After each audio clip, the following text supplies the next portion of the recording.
Proverbs chapter 16, verse 18. Pride goeth before destruction, and a haughty spirit before a fall. Shalom, shalom. Shalom. All halal, yallah. YAHAWAH, BAHASHAM, YAHAWASHI, BAHASHAM, HAKADASH. Number honest to others, the apostles, they will go to the world. Peace and salutations, peace to all the elect. All right, for the brothers and the prophets of Babylon, camp here in Tampa, Florida. Okay, we're going to be touching in if I had us like the double honors to other apostles, the great millstone once more. Okay, but we're going to be touching in on prophecy. What is pride? How the Lord hates pride. Okay, we're going to be coming to teach you so-called Native Indians, Negroes, Latinos, the true chosen children of the Lord. You don't get right with men, and then you're going to perish, man. Right. So we're going to get right into it with this scripture. It says, Proverbs chapter 16, verse 18. Pride goeth before destruction. So before destruction coming, there's pride there, man. You notice anybody that's been prideful, hey, they get the story right after you. Okay? Hey, it's a big fall. Humpty Dumpty sat on the wall. Humpty Dumpty had a great fall, man. Right. You know? Because you lift yourself up, the Lord will bring you down, man. Oh, yeah. Hey, so he that, like Scripture say, he that abase himself shall be exalted. Yeah, he done exalted himself to the base, and he got to base himself to the exalted. Yeah, that's right. I'll grab that now. But it says, pride goeth before destruction, and a haughty spirit before a fall. So a hardy spirit before a fall. You see a man hardy in all his ways, prideful. Okay, he on his high horse. Guess what? Just know the Lord is getting ready to judge that man. Yeah, you're ready to knock him off that horse, man. Yeah. But these things is a thing of humility. You know, we're gonna be demonized, we're gonna be slandered, we're gonna be lied against, we're gonna be all kind of things, man. We're gonna be everything and then some. So we gotta keep maintain our integrity and continue to serve YAHWAH. In this life, we catch all kind of hell, we go through all kind of shit. We got bills to pay, we got a job. Hey, man, that's a part of the conditions of the battle. You know, but in that, you gotta remain humble. You gotta, you know, remember why you started. You know, and finish out. But no matter what, at the end of the day, the Lord, as we know, it is going to be this place, America's going to be engulfed in flames. America's going to be destroyed. And our whole thing is we don't want to be destroyed with it. You know? And pride is a great indicator of who's serving the Lord and who's not. Right? You got to look for that man who's playing the image of the Lord and that man that's playing the image of himself. Right. There's a very big difference, man. Men come into this world and they begin to think their own image. They come to the truth and they begin to think their own image so they can put themselves. Right? Even the scriptures say laid over the book of the law, where they give them something to take a likeness to their images. Right. You know? They something to take over the faces of the judges of the earth so that they can be seen as holy. They can be seen as somebody right. And then the scripture says Satan is transformed into an angel of light. Yep. So you got, you know, these devils that, you know, paint themselves as the prophets, as the men of the Lord, as, you know, they painted our Lord as a so-called white man. Hey, Satan is you know, masquerading as an angel of light. Right. So whoever the wicked is, they're going to be the ones trying to be all good and play all nice in the face. The whole time they fucking demons, man. Yeah. And in these last days, we're going to see more and more demons. And even with this whole Pride Month shit, what's the symbol of the pride shit? The rainbow. You know, and what that does is that attracts children, man. You know, so they say they're coming for your children. That attracts children because, you know, the rainbow is all the colors and it's all nice and like Lanali faces and stuff, you know.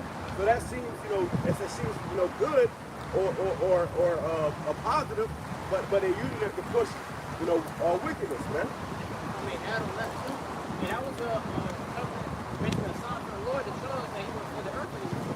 Esau chose and turned it around and made it wicked. Right. Okay, but to show your true colors, show who you really are. Right, that's what lets you know that it's the devil that's ruling this world right now, man. Because he's putting on the devil. You don't have pride month. You don't have pride month and all these different things, all these different countries around the world, man. Okay, it's primarily America, primarily Babylon. Right. And America's a proud-ass country. Proud to be an American. You know, the Marines, the proud, the brave. You know, that spirit of pride is heavy upon America. Yeah. See, and now they want to push this pride month shit, which is putting them further into a ditch. It says, better is it to be of a humble spirit with the lowly than to divide spoils with the proud. Hey, so the Lord came in on the Passover riding on a donkey, the back of an ass, to humble himself. Show you how he came lowly, man. Yeah, this nigga Nate, from UFC, he getting a fucking WWE call, man. A roll call, man. You know? He running in like he a fighter running to the ring, man. You know, and there's so much pride in that, man. So many people go after him blindly because they see with their eyes, man. You know? They worship the things that they can see. So they see the purple and gold. Okay, they see the numbers. They see the, you know, the money. They see the private planes and shit. Oh, this man's got to be a man of the Lord. No, man. Right, that's why guys do that. They'll put on all the they'll put on all the gimmicks and stuff. You know, the music videos and the goddamn embroidered chairs. They got the banners in their video. All this extra shit. All that's to get the simple. So people that are simple, they see that like that, and it flashes to the eyes. And especially the woman later things, man. These niggas hunt for women. They hunt for a woman that ain't got a man to lead them. You know? Then they got men that just flat out wicked. That's what the brother said. Like, you know, people will see those things, see that this man comes in on a horse, you got, you know, everyone and one other, you know, embroidered garments, things like that. People are coming in based off the things they see on my sight, man. They're not walking by faith. They're walking by what's attractive and what's appealing to their sight. All right, but in this thing about we're walking by faith, man. Like, we're not walking by what? Walking by what we see, based off of what's in our life. The world is 100 men, and each other has an earth. And a man walking, and they're walking around on a horse, or things like that. That's not me. 100 men who really hear the earth. The scripture tells you, man, it says, have not the Lord chosen the poor in the world, but rich in spirit. You know, so the Lord chosen the rich in spirit that got, you know, faith, they got the wisdom, the understanding, the knowledge, you know, the humble, meek spirit. That's what the Lord chose, man. He didn't choose the niggas that boasted up in themselves in riches, man. Yeah, boasted up in themselves in the way they entered into the building, man. All right? Like the brother said, you know, the Lord came to pass over on a donkey, man. All right? To show you how you're supposed to be. And the Lord is our perfect example, man. You know, seeing how the Lord walked as a servant among servants, man. All right? You know, serving his brothers, man. All right? Hey, take 2 steps forward, bro.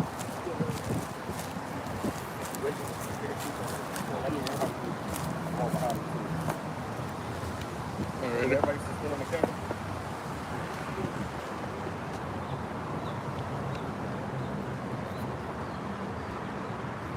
Good? Yeah. Make sure y'all subscribe.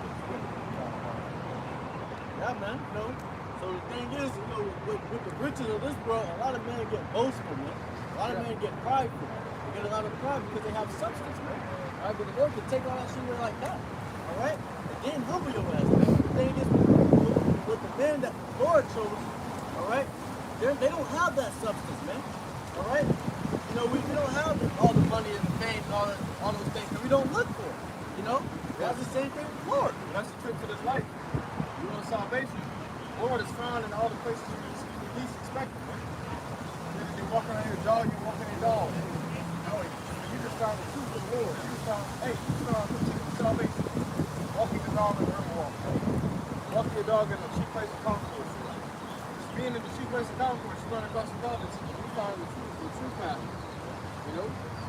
You ain't gonna go into a church and find a true path, man. You ain't gonna go to the places where you expect the Lord to be. Find it there. No, man, it's not gonna work. You're gonna come across men that they may appear to you as bums or poor people. Men without jobs or raggedy or ratchet or no haircut, you know, no ass line or rugged beard. Rough men. Rough garments. Rough garments. You don't come across them and think, nah, they can't have it. Scripture said a poor man's prison is despised, man. And Israel don't know it, but we're all poor, man. Rich in faith. We're all in poverty. These niggas still got pride. You know? You don't want to listen to the poor man, but we all poor men. We don't even got our own homeland right now, man. Hey, last week we was out here, and you know, you had those women come up, and the one girl, she asked a question about, you know, gay, you know, how you feel about same-sex marriage and stuff like that. And we told her what the scriptures say. And however the Lord feels, that's how we feel. It's an abomination of YAHAWASHI. It's an abomination unto us. Yeah. So we're not with it. she was looking for somebody to stroke the feathers, tell her it's okay. Tell her it's on the ear. She said, what's your opinion? She didn't say, what's yours? What's your opinion on woman with woman and everything? Because she wanted somebody to fucking pillow talk. Tell her it's okay to be wicked. That's what these churches do. You know, that's why he says it's okay about Christians. Okay? Because they're going to say, it's okay now. Before that shit was okay in the Christian church, but if they're waxing worse and trimming away to seek love, they're letting everybody in now. And the Christian church, especially the black church, is not but a bunch of fucking moles, bro. The whole choir team is gay. You know, the pastor up pedo, you know. The choir team, even the women on there be gay, man. You know? The nigga on the drums, he a mo. They all popping each other. We've seen that shit. We've been there. We've been in these churches. We see how they get down. We know how they get down, man. And that's and damn near every single black church. So niggas that go to Christianity, they get what they want to hear. When you come to the truth, you're gonna get a lot of shit that you don't want to hear, man. And this truth is hey man, it's gonna be straight cut to the point. Black and white. You know, we're gonna tell you what's wrong is wrong and what's right is right. Alright? Okay, so. Well, that's what they look for in these churches, man. The church is a hiding place for the wicked. Right. They go in there and pretend like they're righteous. When they come out, they feel like they're righteous. But you're still wicked. You come out doing the same shit you was doing before you went in, man. That's why they say, come as you are. Because hey, the Lord requires sacrifice. One of the scriptures that the Lord said, come as you are, man. You know? The Lord dealt with nobody. Even when the Lord appeared to Moses in the bush, he had to sacrifice something. He said, remove thy shoes off thy feet. The ground will not stand us on this holy ground. You don't have to take something above me, huh? These niggas ain't taking shit off of them and then they call themselves righteous. Well, Jake comes to the camp and they thinking about, oh, they ain't trying to crease their J's and or they trying to look cute. They trying to, you know, they eyeing the women. They trying to look, you know, this ain't about that, bro. This is about designer belt. You got the designer belts on, designer clothes. You know, no, this ain't about that. The prophet's supposed to come in rough garments and rough attire. Right. Well, we ain't out here to be seen and lusting after. We out here to tell you hardcore truth. You see, we ain't coming out here no flashy ass jackets, trying to look all, you know, with designer on and trying to be cute. It's not about that, bro. Right. It's about serving YAHWASHI. When guys do that shit, the motherfucker come up, oh, where'd you get your jacket from? And it's less about the damn truth. You see? Guys do that shit because they want to be seen. Not just guys that want to be seen. They're all about, you know, trying to make a name for themselves. Hey, you gonna make a name for yourself, all right? All right? You gonna make a name for yourself, all right? Well, let me bring this out real quick. I put my bottom bring out earlier. Luke 14, verse 11. For whosoever exalts himself shall be abased. So if you exalting yourself, that means you seeking your own glory in this world. Right. We came to this truth, we realized we're here to glorify the Lord. YAHWASHI now God. So that means all we're talking about is the Lord's name and glorifying Him. We make Him look good. The scriptures say, I must decrease that He may increase. So that's why the Lord here has a word where you may go through certain things, and you may catch a little hell, and you may be put between a rock and a hard place, so you can be decreased, so He can be increased. But you got men on this side that's trying to increase themselves. Look at this guy, Hoover, Alizar Hoover. You know, this damn gang member. You know, he's trying to increase himself. He's trying to exalt himself. Look at Nate, missionary of the IUIC. Hey, you learn from Elder Pastor Hart. You was Elder Pastor Hart's reader. Now you think you're above Elder Pastor Hart? You got guys in that fucking spirit, bro.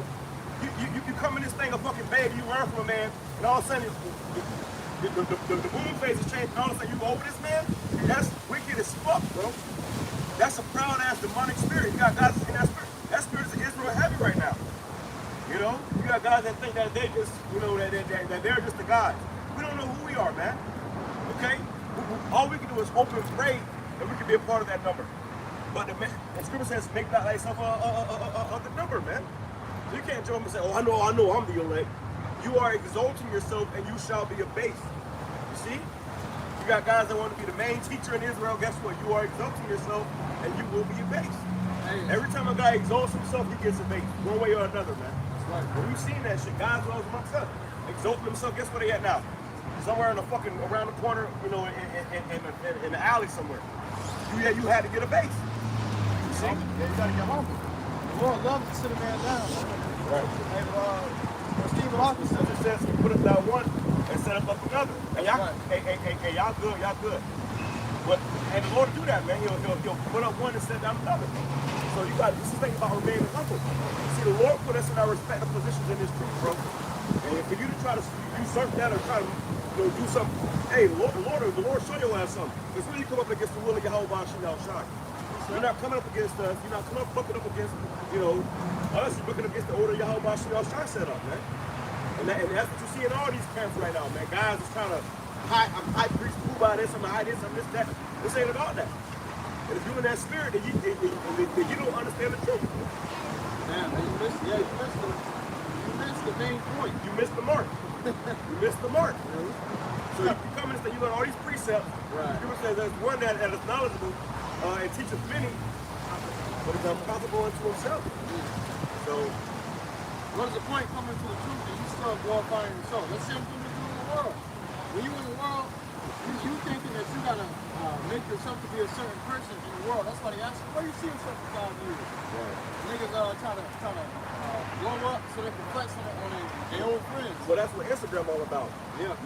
Upholding the image. We don't give a damn about an image, bro. Yeah. You can feel however you want to feel about us. We gonna still serve YAHAWASHI. And what matters is how YAHAWASHI feel about us. But you got guys like the whole Instagram shit with the filters and the goddamn, all ththese alterations to a picture. Niggas put pictures on their videos. Right. But guys do that on IG, because on IG, you pretty much marking yourself to people for who you think you are, but really down, people that be on IG next to the goddamn Lambos and shit, they ain't living that lifestyle, man. You see, they ain't in that world, but they'll act like they in that world, by the little pictures and shit. So that's you trying to exalt yourself. Really supposed to be a base. Bringing it back. Luke 14, verse 11. For whosoever exalts himself shall be abased, and he that humbleth himself shall be exalted. So the Lord's going to look on those that are meek. He said, for the meek shall inherit the earth.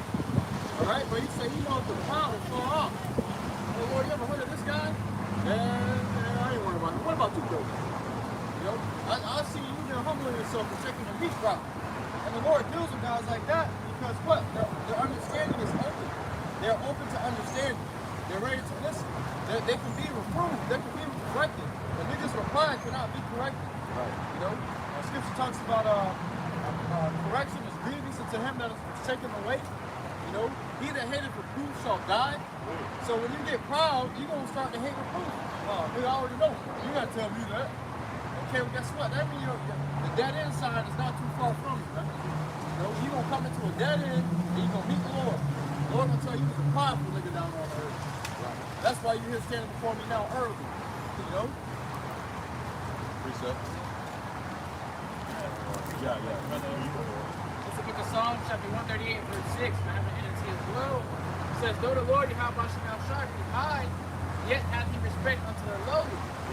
But the proud. So the Lord sits high, man. The scripture says, as the heaven is higher than the earth, so my ways are higher than yours. That's a paraphrasing, man. So we can't begin to fathom or understand the type of level that the Lord is on. Okay, but niggas are down here on the lowest state. Hey, you on earth, the Lord is up there. Well, you got guys on earth calling themselves God. Yep. They think that they is the most high. They got guys thinking that they keep David. So that's a proud ass statement. Hey, nigga never been to the plane. Right. and that's just like a little comparison, man. But nigga never been in the plane, man. You can't get high enough. You ain't literally ever been high enough, man. It says, but the proud he knoweth afar off. Proud he knoweth afar off. So the Lord ain't gonna be near to the prophet. He's near to the meek and humble in spirit. He's broken hearted and suffering and fasting and repentant. Because those are the ones that's gonna ask the Lord, hey Lord, forgive me. But if you niggas that's prideful, you can't acknowledge your sin. You can't acknowledge your faults. So you making the Lord a liar, man. Okay, because you in your mind, you don't have sin. You never sin. There's men that actually say, I don't sin. I've never sinned. There's men that actually said that out of their own fucking mouth. And the scripture says, so then you make y'all sound myself a liar then, huh? They don't know these scriptures. What's that scripture? I go about it was Psalm 51. Oh, the contrite in spirit, contrite in heart. Sacrifice to the Lord.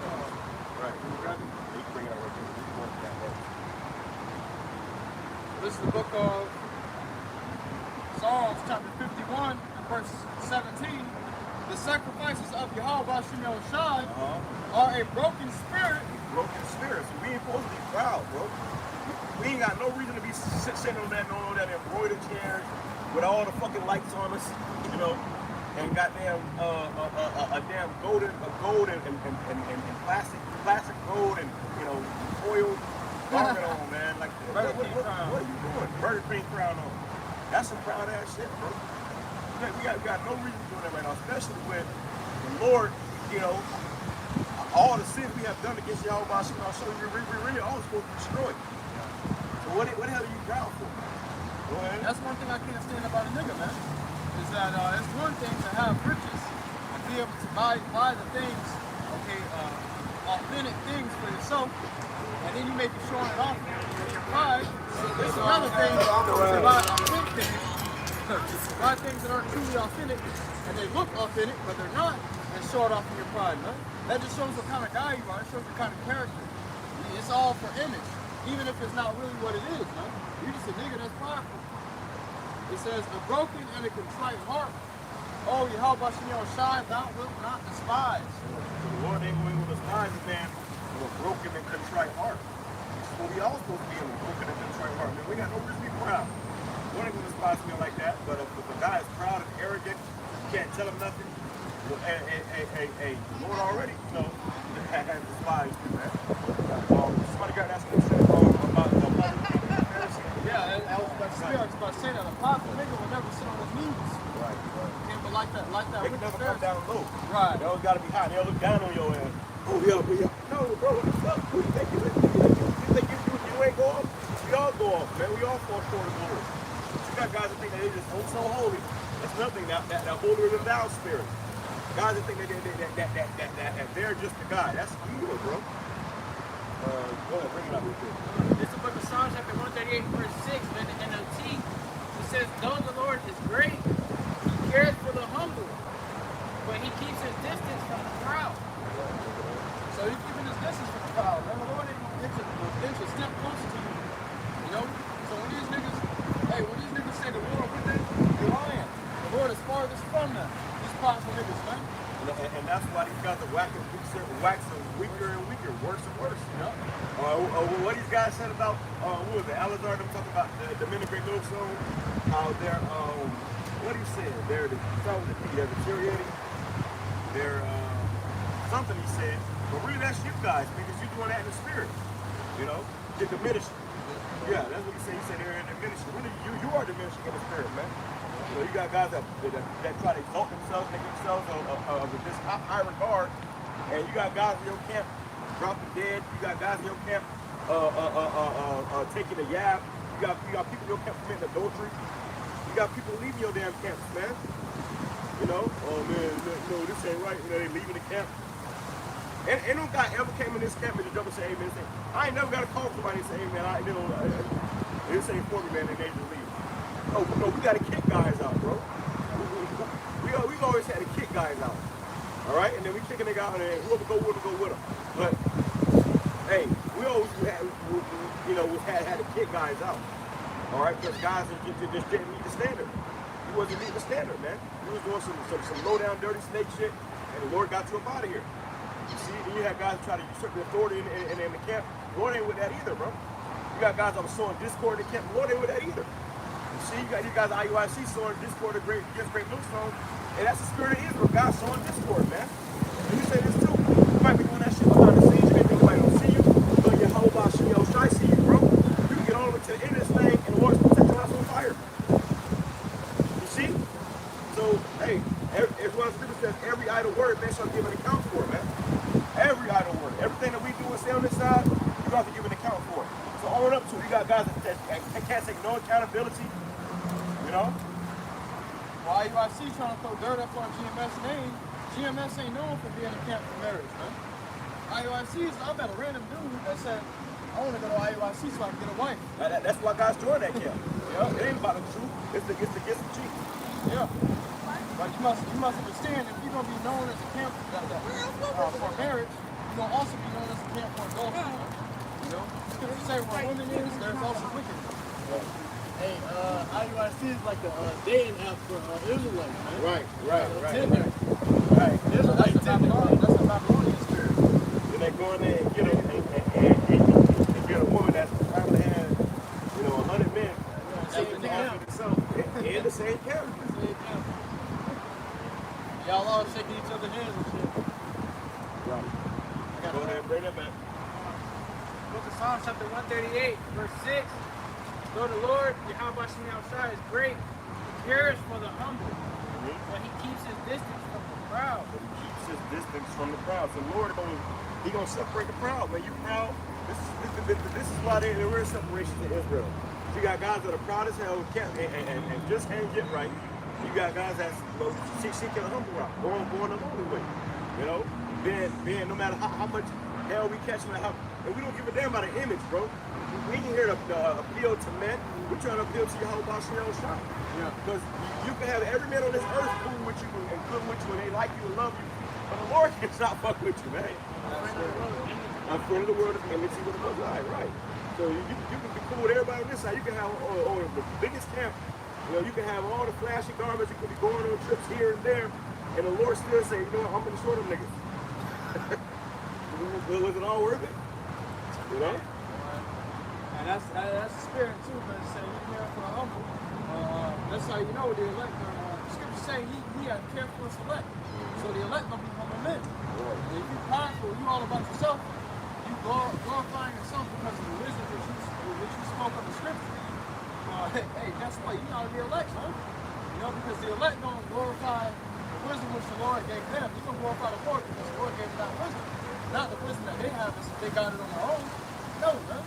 You can't stand a man who, you can't stand a man, you can't get along with a guy who's gonna fucking come up and speak and just worship himself for the things that he says, man. I'm a this, I'm a that. Right. You can't get enough to talk about himself. What the fuck with you is, man? We're not here for you, buddy. Shah. Yeah, even the audience. Because we got an audience on YouTube. Even the audience, like, what are we learning about this guy? We came in for the Lord. They came in the scripture. The Lord said, what? Feed my sheep. Niggas start thinking it's his sheep. Proverbs 16:5. Everyone that is proud in heart is an abomination to the Lord. And everyone that's proud in heart or proud in your mind, that's abomination to Yahawah Shah. The Lord doesn't think proud, man. He's far from you to your proud, man. Okay? The Lord does not look down with pride for men. None of the Lord's men are going to do with our filled with pride, man. The Lord has repeatedly said it multiple times, and he shall inherit the earth. And shall inherit the earth. Alright? Be humble. Alright? Be kind to one another. Alright, now all parts of the world is being weak. And let me say this too. As I mentioned earlier, how in this camp, no guy had just up and left. Guys get kicked out. And I don't say that to be proud, because before I say the guy got kicked out, and you had ample opportunity. We showed much mercy, man. It was after offense, after offense, after offense, after offense, to the point where, okay, nah, this is a spoiled apple. He was spoiled a whole bunch. Let's get him out of here. And then a lot of those guys leave and then don't even do the work. They fall out of the truth. So what does that mean? They weren't going to be elect anyways. You see? Go ahead. And though hand join in hand, he shall not be unpunished. And though hand join in hand, he shall not be unpunished, man. For the Lord isn't letting anyone go unscathed, especially not your proud one, man. The proud go before the scripture. The Lord is definitely going to do for you. And if you're proud, a proud person is not going to hang with a humble person, man. Proud people hang with proud people. Alright, though hand join in hand, shouldn't say the wicked shall not be unpunished, man. You will not go unpunished. The Lord is definitely coming to be proud. That's why brothers key in and focus on being humble and being selfless, because that's what the Lord is doing with you. The Lord is separate. When you're prideful, when you're proud, you feel like nobody can't tell you anything, man. You don't want to word. And same thing like how the brother said, but that wasn't a thing on both sides to be proud of, man. No. Brothers was humble and meek multiple different times here, multiple brothers with ample opportunities. Alright, and brothers want to be proud and shit on that and use excessive force, excessive power to use the power that he has so far, man. Okay? That pride goes before destruction. Right? The house is here before a fall. Alright, guys.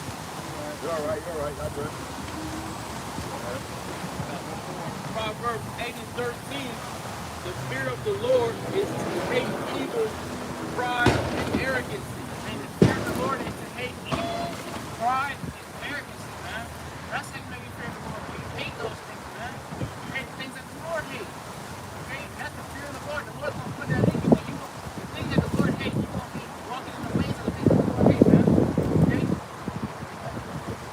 The fear of the Lord is to hate evil, pride, and arrogancy, and the evil way. Evil ways, man. Okay? And the froward mouth do I hate. The Lord is not dealing with these men who feel like they're higher and mighty, man. There's some problem when they boast in the things that they do, man. The things that they have. And the Lord, like you keep saying, right, because the Lord keyed in on this, and he said multiple times, and the Lord's dealing with the meek. He's dealing with the humble, the lowly. Prideful men are not going to inherit the kingdom of God by shooting out the blood. Prideful men are going to inherit the submission, man. Hey, and proud men, they give a damn about what people think about them, man. Y'all good. They care about what they care about the people of this world. You don't give a damn about people of this world, man. Like an example is the IUIC. They lying and slandering and bearing false witness on the episode of Apostle Greg Bluestone. Talking about they was giving out blank checks and shit. Hey, brother, you want to answer for that, bro. See, when you say a little shit, make sure that you got your facts straight. Like you had guys saying that we were selling plates and shit. But you had guys that was eating and didn't buy a fucking plate. Hey, it was me that was sending extra money for these fucking niggas to eat, man. Now, but we selling plates. Okay, well, guess what? That was my charity. You just try to make evil of my good. We sold plates, we stole it. Right, we sold plates, you stole them, exactly. And niggas was getting seconds and thirds and shit. Didn't put shit in. Didn't put nothing in the pot. A damn nigga. Imagine you go to a barbecue, you don't bring shit to the barbecue. You just come to, but you leave with you leave with trays and shit, man. That's a fucking nigga. And you see that now in this world. Nigga don't contribute anything, but you leave with more than what you brought. Right. All right? You came empty-handed, but you leave with the grocery bag. That's not how it works. Right. So that's evil, but that's what we gotta deal with amongst our people in Israel, bro. That's why Israel is so far gone and gonna have to end up being, ultimately gonna have to be destroyed. It is what it is. All right, bring these instruments. Bring all that shit. Go ahead, brother. Anything on that? Go ahead, bro. Matthew chapter 23, and verse 13 says, "But woe unto you, scribes and Pharisees."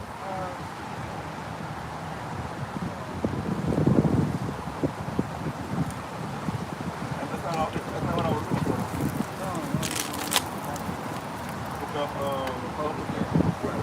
I got you. Grab it from there. Gotta be quick in that.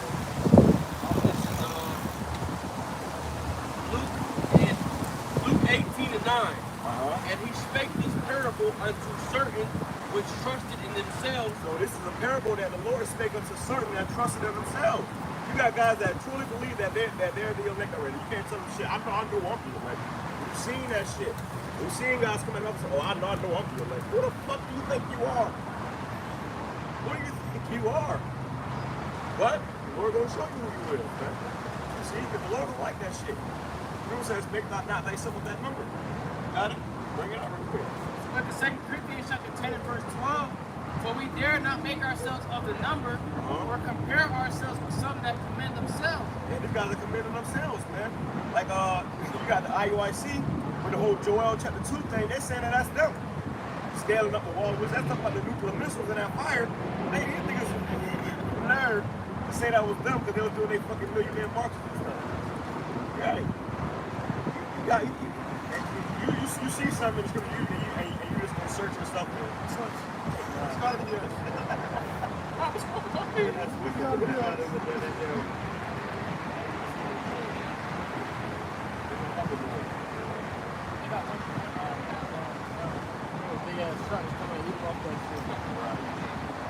It goes on to say, for we dare not make ourselves of the number.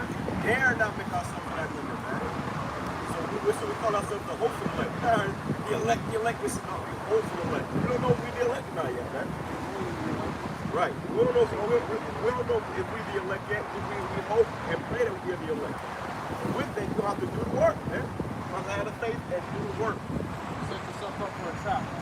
And then I want to elaborate on that too, because the word dare, it goes into be brave enough for a challenge. So you're basically challenging the Lord, man. Brave. Brave enough to think you can challenge the Lord. And your own translation, the scripture is written, don't you do it. They feel like they're brave enough to tell the Lord, man. When you make yourself up that number. And that's how God's end up in the ground, man. Right? Plan with the Lord's name, the Lord's integrity, man. It says, but we dare not make ourselves of the number or compare ourselves with some that commend themselves, but they measuring themselves by themselves. Measuring themselves by themselves. See? You got guys in their own mind. I know this man taught me all these scriptures, and he the one that the Lord was scared to come and teach me this thing. But I feel like I'm over this man. You know, that's being grateful. Yeah, that's an ungrateful spirit. You know? These niggas ungrateful. I think who came out with that song? Ungrateful. That's right, that's right. Thank you. But yeah, man. Huh? Well, we all about the Lord. His name in the Hebrew is YAHAWASHI. I know. And it works with you, son. Right. Well, his son's name is YAHAWASHI. The Most High's name is Yahawah. But what we teach about right here is the 12 tribes of Israel. Have you ever heard the 12 tribes of Israel? Okay. Let me ask you a question. I thought familiar with a movement basketball project. Right. So in the Bible, the 12 tribes of Israel today will be the so-called Negroes, Hispanics, Native Indians. How do you get that? Because of the curses. Somebody going to Deuteronomy 28. Wait, so I got you. how in the scriptures can you justify different races and nationalities around the world? I got it. Okay, hold on. I got you. No, I know. I understand. Yeah, that's a beautiful question. All right. Beautiful question. Go to Deuteronomy 28 and start at verse 14. It's the book of Deuteronomy, chapter 28, verse 14. Now, you do understand that. Yeah. You can look it up too. But you do understand that when Moses was on the earth, the Lord was dealing with Moses and his people, which were the Israelites, right? Right. And Moses was a holy man of God. Right. By the way, if you want me asking, what's your nationality? French English. Okay, so your father is 28, 14, so your father is French or English? French. Okay. All right, so go ahead and bring it out. The book of Deuteronomy, chapter 28, verse 14. And thou shalt not go aside from any of the words which I commanded thee this day, to the right hand or to the left, Go ahead. to go after other gods to serve them. But it shall come to pass, if thou wilt not hearken unto the voice of the Lord. So this is what the Lord told Moses to tell the children of Israel. If you will not hearken unto the voice of the Lord, and you don't listen to the Lord, right? And who was the commandments given to? The Israelites, right? Right. Go ahead. If thou wilt not hearken unto the voice of the Lord thy power, to observe to do all his commandments, and all these curses shall come upon thee and overtake thee. So what it says, if Jacob, Israel, so he goes back to the Native American, was not walking into these things. You jumped on the Native American. How did that go? You mentioned Native American. That's not here. Native Americans are also part of the tribe. All right. Well, hold on. I know what he's asking. Yeah. Where does the Bible say that? Where do you get that information? Hold on. Keep on reading. It says, Go ahead. read it again, Deuteronomy chapter 28, verse 15. But it shall come to pass, if thou wilt not hearken unto the voice of the Lord Yahavashim outside thy power, Now, you're speaking to the Israelites. If you will not hearken, go ahead. to observe to do all his commandments and his statutes, which I commanded thee this day, that all the curses shall come. All these curses.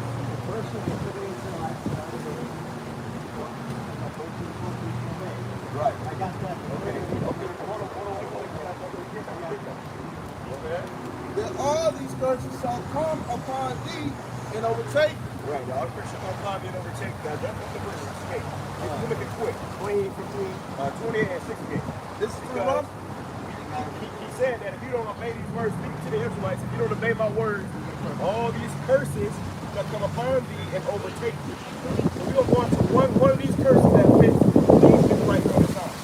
And this proves that he's going to curse the Israel. This real quick. This is a quick one in the spirit. The Lord will bring you back. Hold on. He going to read it. Let him read it. It's a book of Deuteronomy chapter 28, verse 68. And the Lord Yahawashi shall bring thee into Egypt again with ships. Which Egypt means bondage, slavery. Well, they're talking about you. Right, but that means bondage. Go into, here's my crap verse. Yeah, you got an Exodus. I agree that we can interpret community. Well, the scripture says the Bible has no proper interpretation. So when you go into the Bible, you have to ask for all these words. Egypt said it. I said Egypt, right? Egypt is bondage. So let me prove it with the scripture. I got to prove it with the scripture.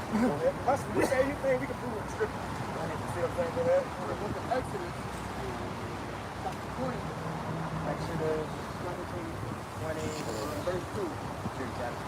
It says, I am the Lord, thy power, Talking to the Israelites, go ahead. which have brought thee out of the land of Egypt. I have brought thee out of the land of Egypt. Now you remember when Moses was saying to Pharaoh, let my people go. The Israelites let my people go, right? You remember that? Okay, go ahead. Right, you hard Pharaoh's heart, right? Okay, go ahead. Out of the house of bondage. So Egypt means the house of bondage. Okay, When we were in Egypt, we was in slavery. Right. Because originally that land was called what? In that time, what was that land called? It wasn't called Egypt. It was called Mizraim. You see, but now it's called Egypt, which Egypt is synonymous for bondage, slavery. The Bible much. Well, that's last part, that's right. So going back to Deuteronomy 28 and 68, bring that word back. Back to Deuteronomy chapter 28, verse 68, it says, and the Lord Yahawashi shall bring thee into Egypt again. So he's going to bring us into Egypt again.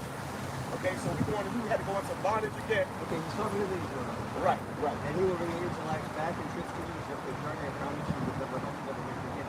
Right, so hold on. What translation is that? Yes, okay, we read the KJV. Let's read the KJV. Right. Read the KJV. Well, go on. It says, and the Lord Yahawashi shall bring thee into Egypt again with ships. With what? With ships. With what? With ships. Now, what nation on the face of the earth, do you know, went into captivity, slavery, or bondage with ships? Who did I come to? Going to bring you back into Egypt, okay? Bring you back into Egypt. Bondage again. Where you were before. Because we never went back to the physical land of Egypt, right? The Lord still will bring you back into Egypt. That's going to see no more again. We're never going to see our homeland again. Keep on reading on more. Let's finish up right on this side. And it says, by the way whereof I spake unto thee, thou shalt see it no more again. We were going to never see our homeland again after we went into the second bondage again, with ships. Go ahead. And there ye shall be sold unto your enemies. And there you shall be sold unto your enemies. So this is a curse. I get it. You see what I'm saying? This is a curse that happened to the Israelites. You're seeing it. Okay, you see it coming together. Okay, that's why, we ain't got to go all around the world. We can make it as simple as possible, you see? But he said, go ahead, go read it. And there shall ye be sold unto your enemies for bondman and bondwoman. And there shall you be sold unto your enemies. So that's sign up for bondman and bondwoman. When we got off these slave ships, we were on auction block. You see? So, And many Israelites are sold as slaves too. Right. So the Israelites, when the so-called white man came to the world, what did he do? He slaughtered the Native American Indians. He took this land, and sold the Native American Indians off into captivity to Spain. That's why they speak Spanish or Hispanic means property of Spain. So they were sold to the Spaniards. Then they came and got the Negroes and sold us over here to this side of the land, from the west coast of Africa. But you have the triangular slave trade. Many Africans sold slaves too. Right. So, and really all these nations had us in captivity. Yeah, you good. All these nations had us in captivity at one point in time or another. But we saying that in this day and time, the Lord is going to deliver us out of this captivity we are in now here in America.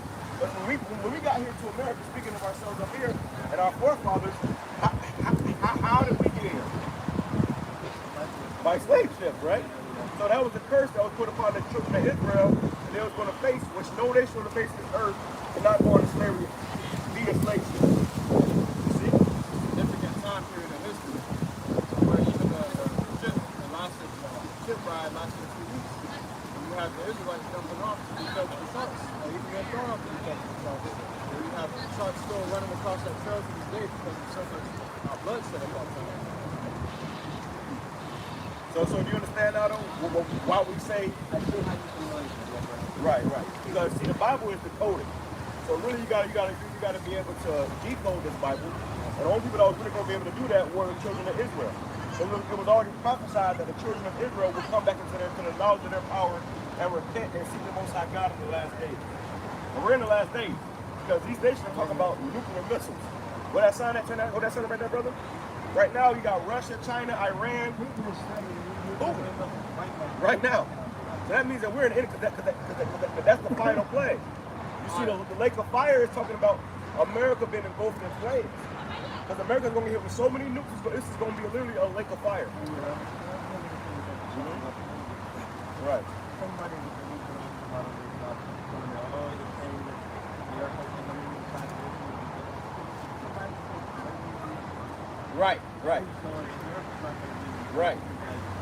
Right. And then you got the people of Israel, those are imposters, because when you go into the word Jew comes from the word Judah. See, that's where the word Jew comes from. They call themselves Jews, right? The word Jew comes from the word Judah, and that was one of the 12 tribes of Israel, which happened to be the so-called American Negroes today. See?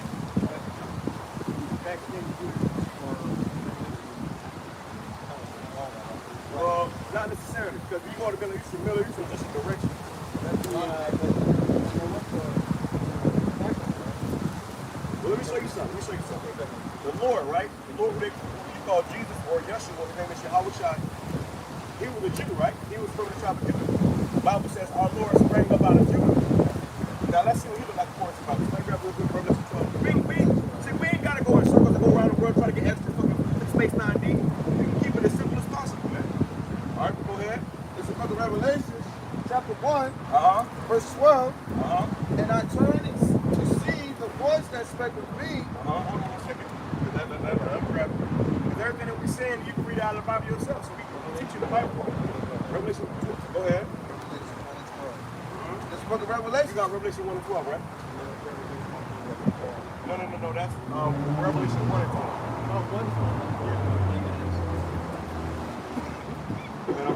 It's the book of Revelation, chapter 1, verse 12. And I turned to see the voice that spake with me, and Let being... me say this too before we go any further, because this isn't a black thing. I'm not saying that, all black people, Hispanic people, really all people were scattered all over the world in slavery. So they can, like any nation, but if their seed line goes back to one of these nations, then they're Israelites. You see what I'm saying? So you can be Israelite. You know, you never know. It all goes back to your seed line, the bloodline. Which, if you are Israelite, then this is going to resonate with your spirit. You see, the way that you're able to pick that up and get it, they have the Holy Spirit to understand it. You see? There you go. So go ahead. It says, Revelation chapter 1, verse 12. And I turned to see the voice that spake with me, and being turned, I saw 7 golden candlesticks. 7 golden candlesticks of the menorah. Who got the menorah?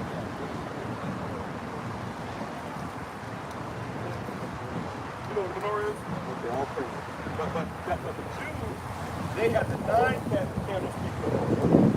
See, there's supposed to be 7 candlesticks. So that's a disconstructancy with who claim to be the people of the Lord right now. Okay? Verse 13. And in the midst of the 7 candlesticks, one like unto the Son of Man. So we jump down to verse 13. In the midst of the 7 candlesticks, one like unto the Son of Man, which is the Lord. Go ahead. Clothing with a garment down to the foot. Now this right here is the picture right here. This is what we are reading. The Son of Man had a garment down to the foot. Like we got garments, right here are garments. Down to the foot, the fringes on them. Right? Go ahead. And girt about the bust with a a golden girdle. He had a golden girdle. Go ahead. His head and his hair were white like wool. His head and his hairs, the hair on his head and his beard, were white like wool. Hold on. Let's do that real quick. It says white like wool. Now, white was the color because it was so gray it looked white. Now, wool is the texture. You ever seen wool before, right? Right. You've seen sheep. So, what kind of people have that kind of hair, that kind of texture hair?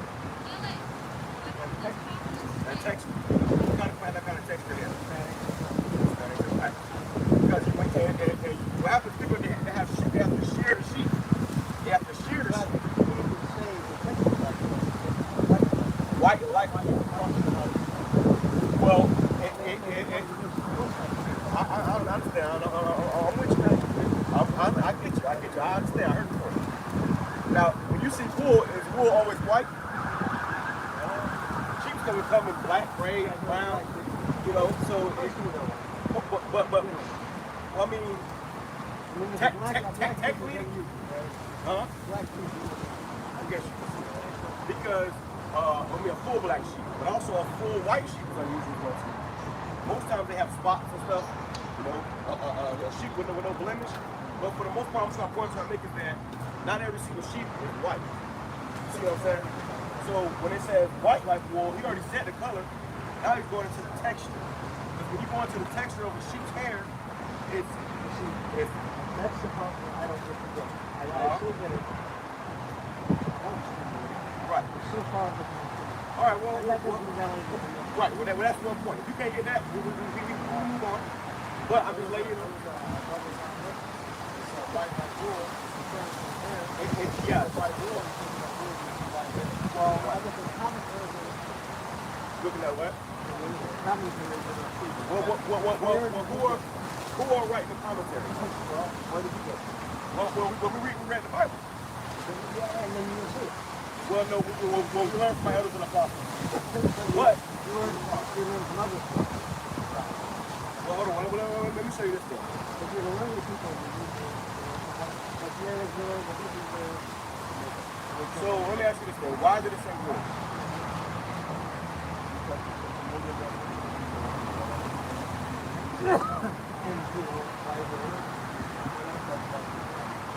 Okay, well, let me ask you this thing. Is this white hair? So this is the picture. Mine is the horns.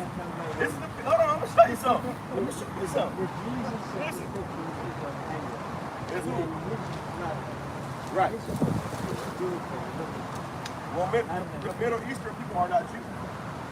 I just showed you where does the word Jew come from? Where does the word Jew come from? Right. So somebody grab me Jeremiah 14:2. I'll show you what the Jews are like. Because we go all over the Bible and show you what the Jews are like according to the Bible. You know? Hold on, I'm like, you where you at? We're going to finish that up. Now, hold on, bring it back up here. Well, right here. Now, when we was reading that Bible right there, it said, because this is how they portray the Lord today. So one got to be true, one got to be a lie. They portray the Lord like this today. Does he even have white hair? Does this guy have white hair? No. Have you ever seen a picture of Jesus with white hair? But it's only in that one picture.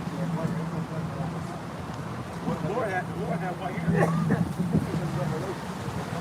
Right. Of the Lord.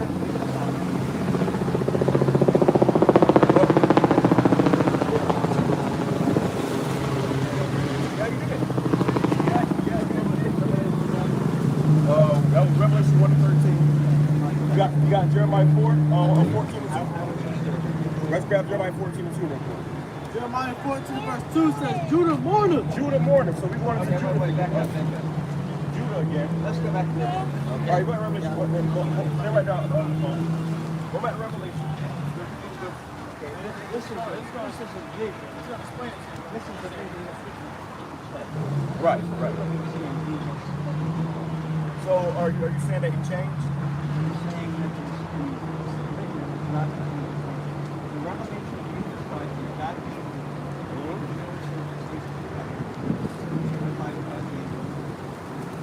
So are you saying that when he went into heaven, he changed his appearance?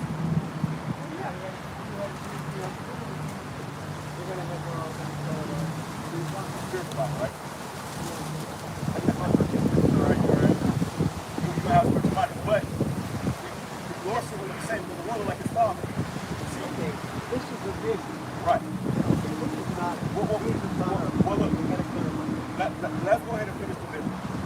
The book of Revelation, chapter 1, jumping down to verse 13. In the midst of the seven candlesticks, one like unto the Son of Man, clothed with a garment down to the foot. So they said he had a garment on. They said he had a girdle on. Go ahead. So he had on clothes. Go ahead. And girt about the paps with a golden girdle. Golden girdle. Go Verse ahead. 14, his head and his hairs were white like wool. His head and his hairs were white like wool. Now we just clarified, all the people on the face of the earth that have woolly texture hair are so-called Negroes and Hispanics.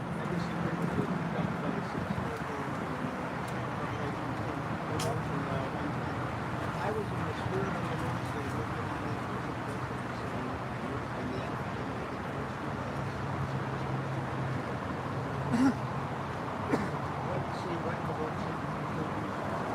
Right.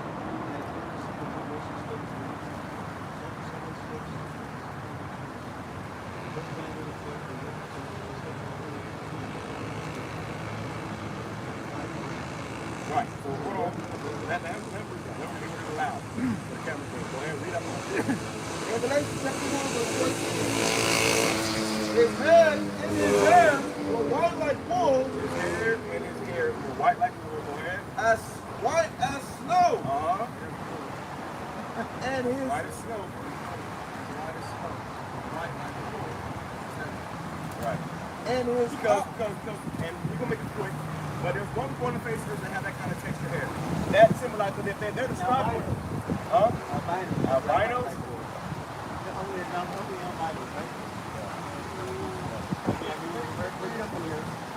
All right, I mean, you can say that, but go ahead. Let's read some more there. You said Middle Eastern, right? well, Palestinians. You're not Palestinian either, though. Most Palestinians don't necessarily have woolly hair. I guess you could say that, but we're off that from the earth, but the Palestinians didn't originally inhabit that land. The land of Israel and Gaza there was Israelites there. Right. Go ahead. Right, yeah. Thank you. They hide in the students. Go ahead. His head and his hair were white like wool. Go ahead. As white as snow. Go ahead. And his eyes were as a flame of fire. His eyes were as a flame of fire. Now this guy right here, he has crystal blue eyes. Right. All right. Go ahead. Here's the point. Go ahead. And his feet like unto fine brass, as if they burnt in a furnace. His feet. Now, remember, this is John the Revelator. He's seeing the Lord. He's seeing a vision of the Lord. Okay. But in this vision, who's appearing to him in the vision? Your Lord, right? Right. But the point is that the Lord is appearing to him in this vision. Right or wrong? Can we agree on that? So if the Lord appeared to him, is he going to come in a different, he's going to shape shift, come in a different form? Right. And the scripture says on heaven as it is on earth, right?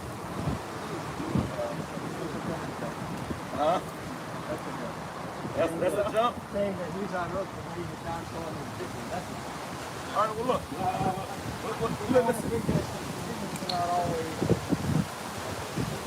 But the point of this vision that John the Revelator was seeing was to be written down and it's being read over 2,000 years later.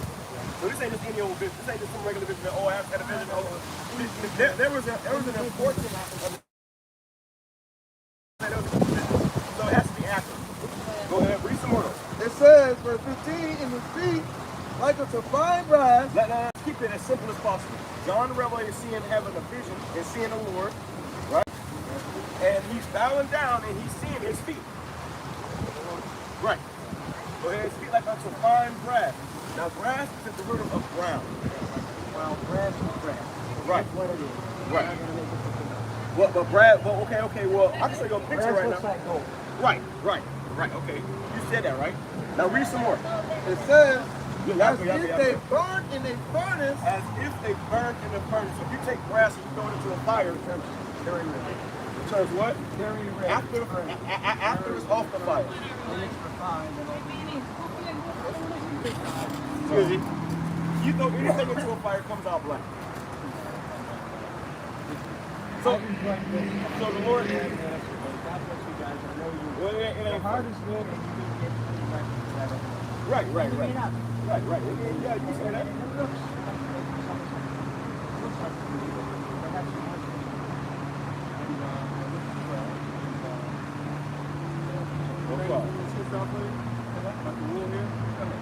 It says, Book of Daniel, chapter 7 and verse 9. Now this is describing the Most High. Okay? I beheld till the kingdoms were cast down. It says, and the Ancient of Days did sit. And the Ancient of Days did sit, which is the Most High God. Go ahead. Daniel 7 and 9.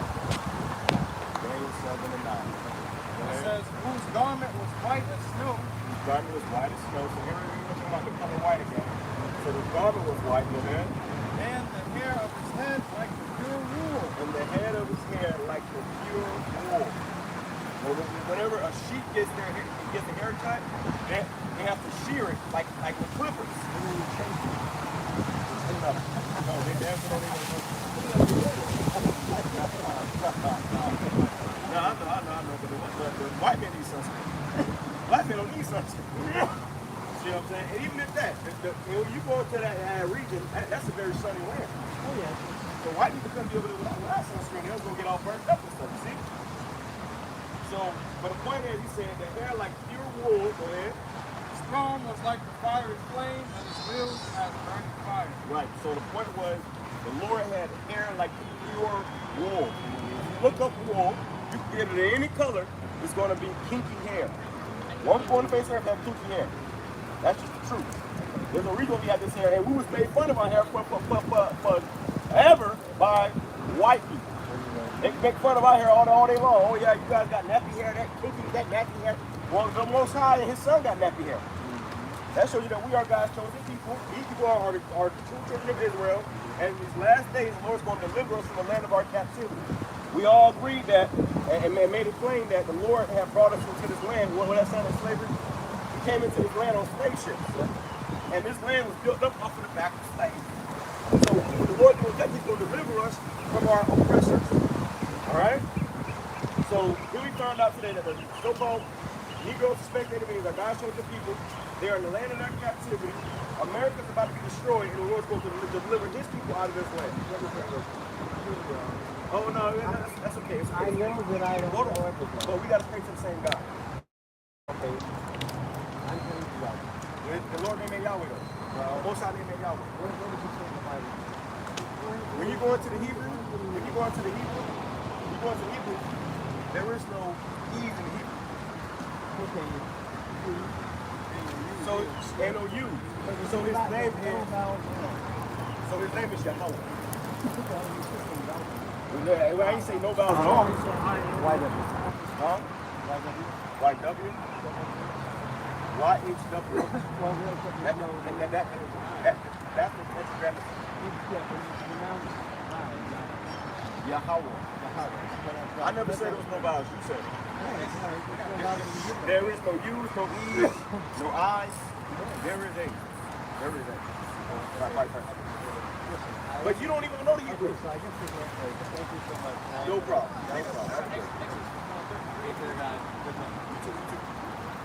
This book of Exodus chapter 3 and verse 14, to get to the point, it says, and Yahawah said unto Moses, I am... There is I's.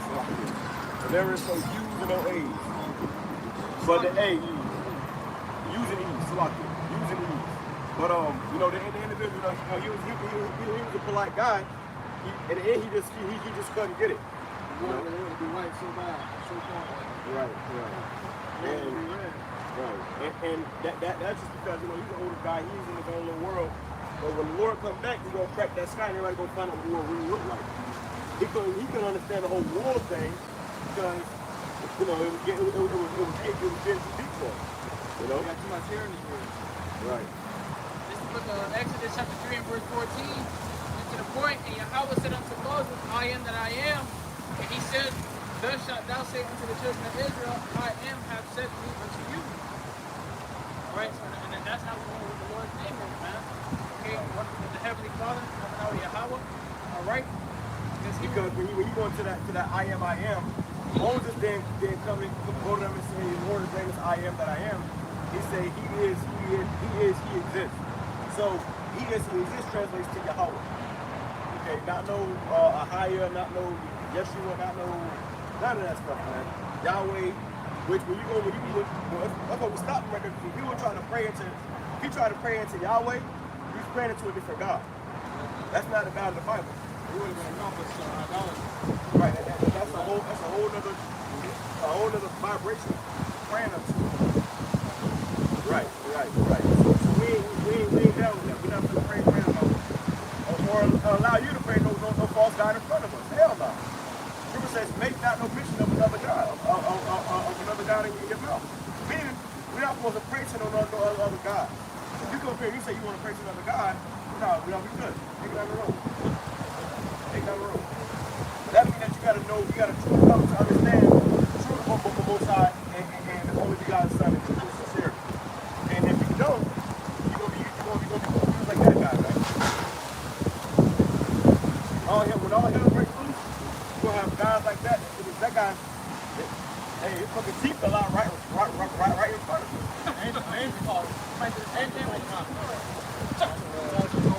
They had no teeth in the front. Somebody, you like how they look? He wouldn't, because he wouldn't yabbering about that pool. That teeth fell out. Whoa. Right, and that was a discredit on man. You like it, don't you? But, you know, and you don't know, he could be Israelite, he might come and get it later, or he might not get it. But this ain't a black thing, this ain't a thing of color. You know, really it's about the God spirit. The spirit bears witness with our spirit. You see? So, I had anything else to bring out? Go back to now bring it out. I didn't want to go to that. So he said, I was there, but I want to go back to Revelation. Everybody going to cut your ass up? Jeremiah 14 and verse 2 says, Judah morning,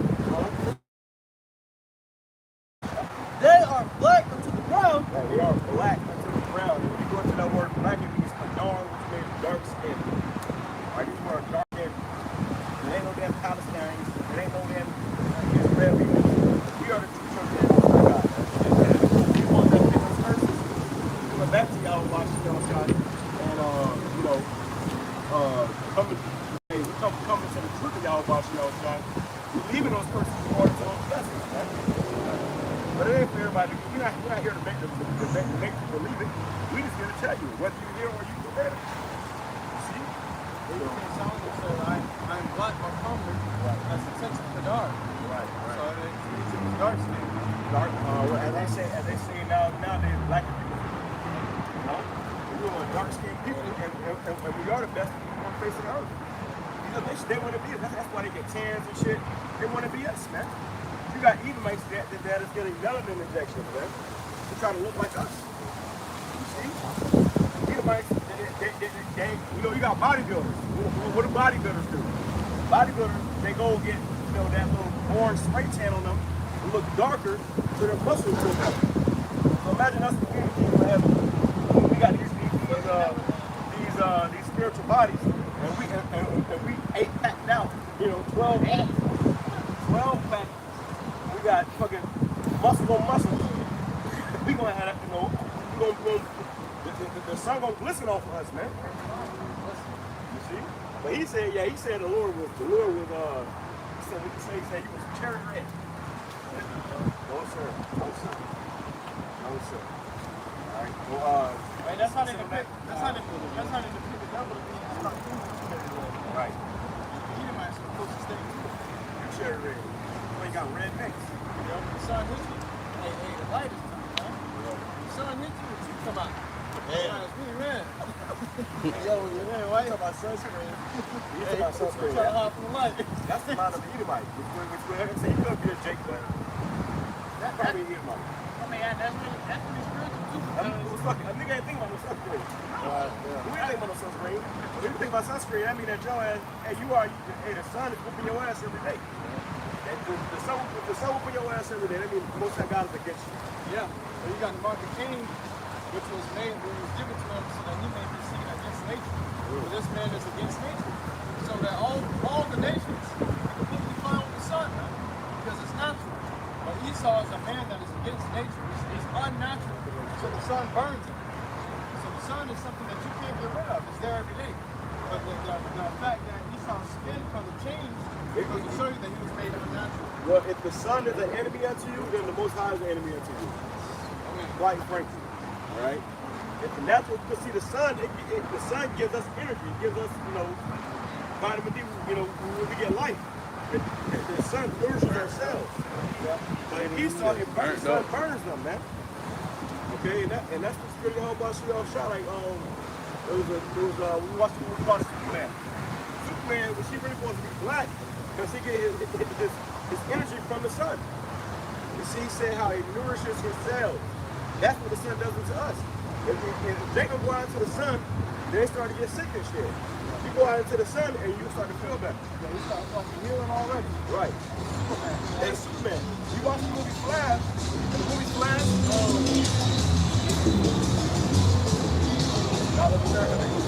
you watch the movie Flash, you had Superwoman with the Russians. The Soviets had put her in the old missile silo. She was like locked down there, and she was like fucking, weak. She was real weak, and she was like pretty much pining away because she wasn't getting no sunlight. So there was a scene where she went. This was the newest Flash. There was a scene where when she broke out, when she got up, into the light, the sunlight, her body started to rejuvenate. She started to puff up. Yeah, everything puffed up. Her skin turned back, to its color. She got her power back. So that right there is a symbol, a sign that we get our power from the sun. We get energy from the sun. The sun nourishes our cells. But even when they're burning the sun. And I'm looking at something right now online that says some burns aren't just for white people problem. All right, and they try to put that in the equation now to try to make it seem like everyone should have sunscreen to make people feel good, man. But which in reality, like I'm saying, if we didn't have a lot of these shades and these covers, man, and the sun was beaming all day, every day, 100 degrees, man, you would see who's the devil and who's the Israelite, man. Well, even with that, if you go into sunscreen gives you cancer. That's why you might have skin cancer, man. You put all that damn sunscreen. Sunscreen gives you cancer. We physically do not need sunscreen. That's the point. We physically do not need sunscreen. You don't have to go out to the beach, put on sunscreen, buy a $14 bottle of sunscreen and go out to the beach.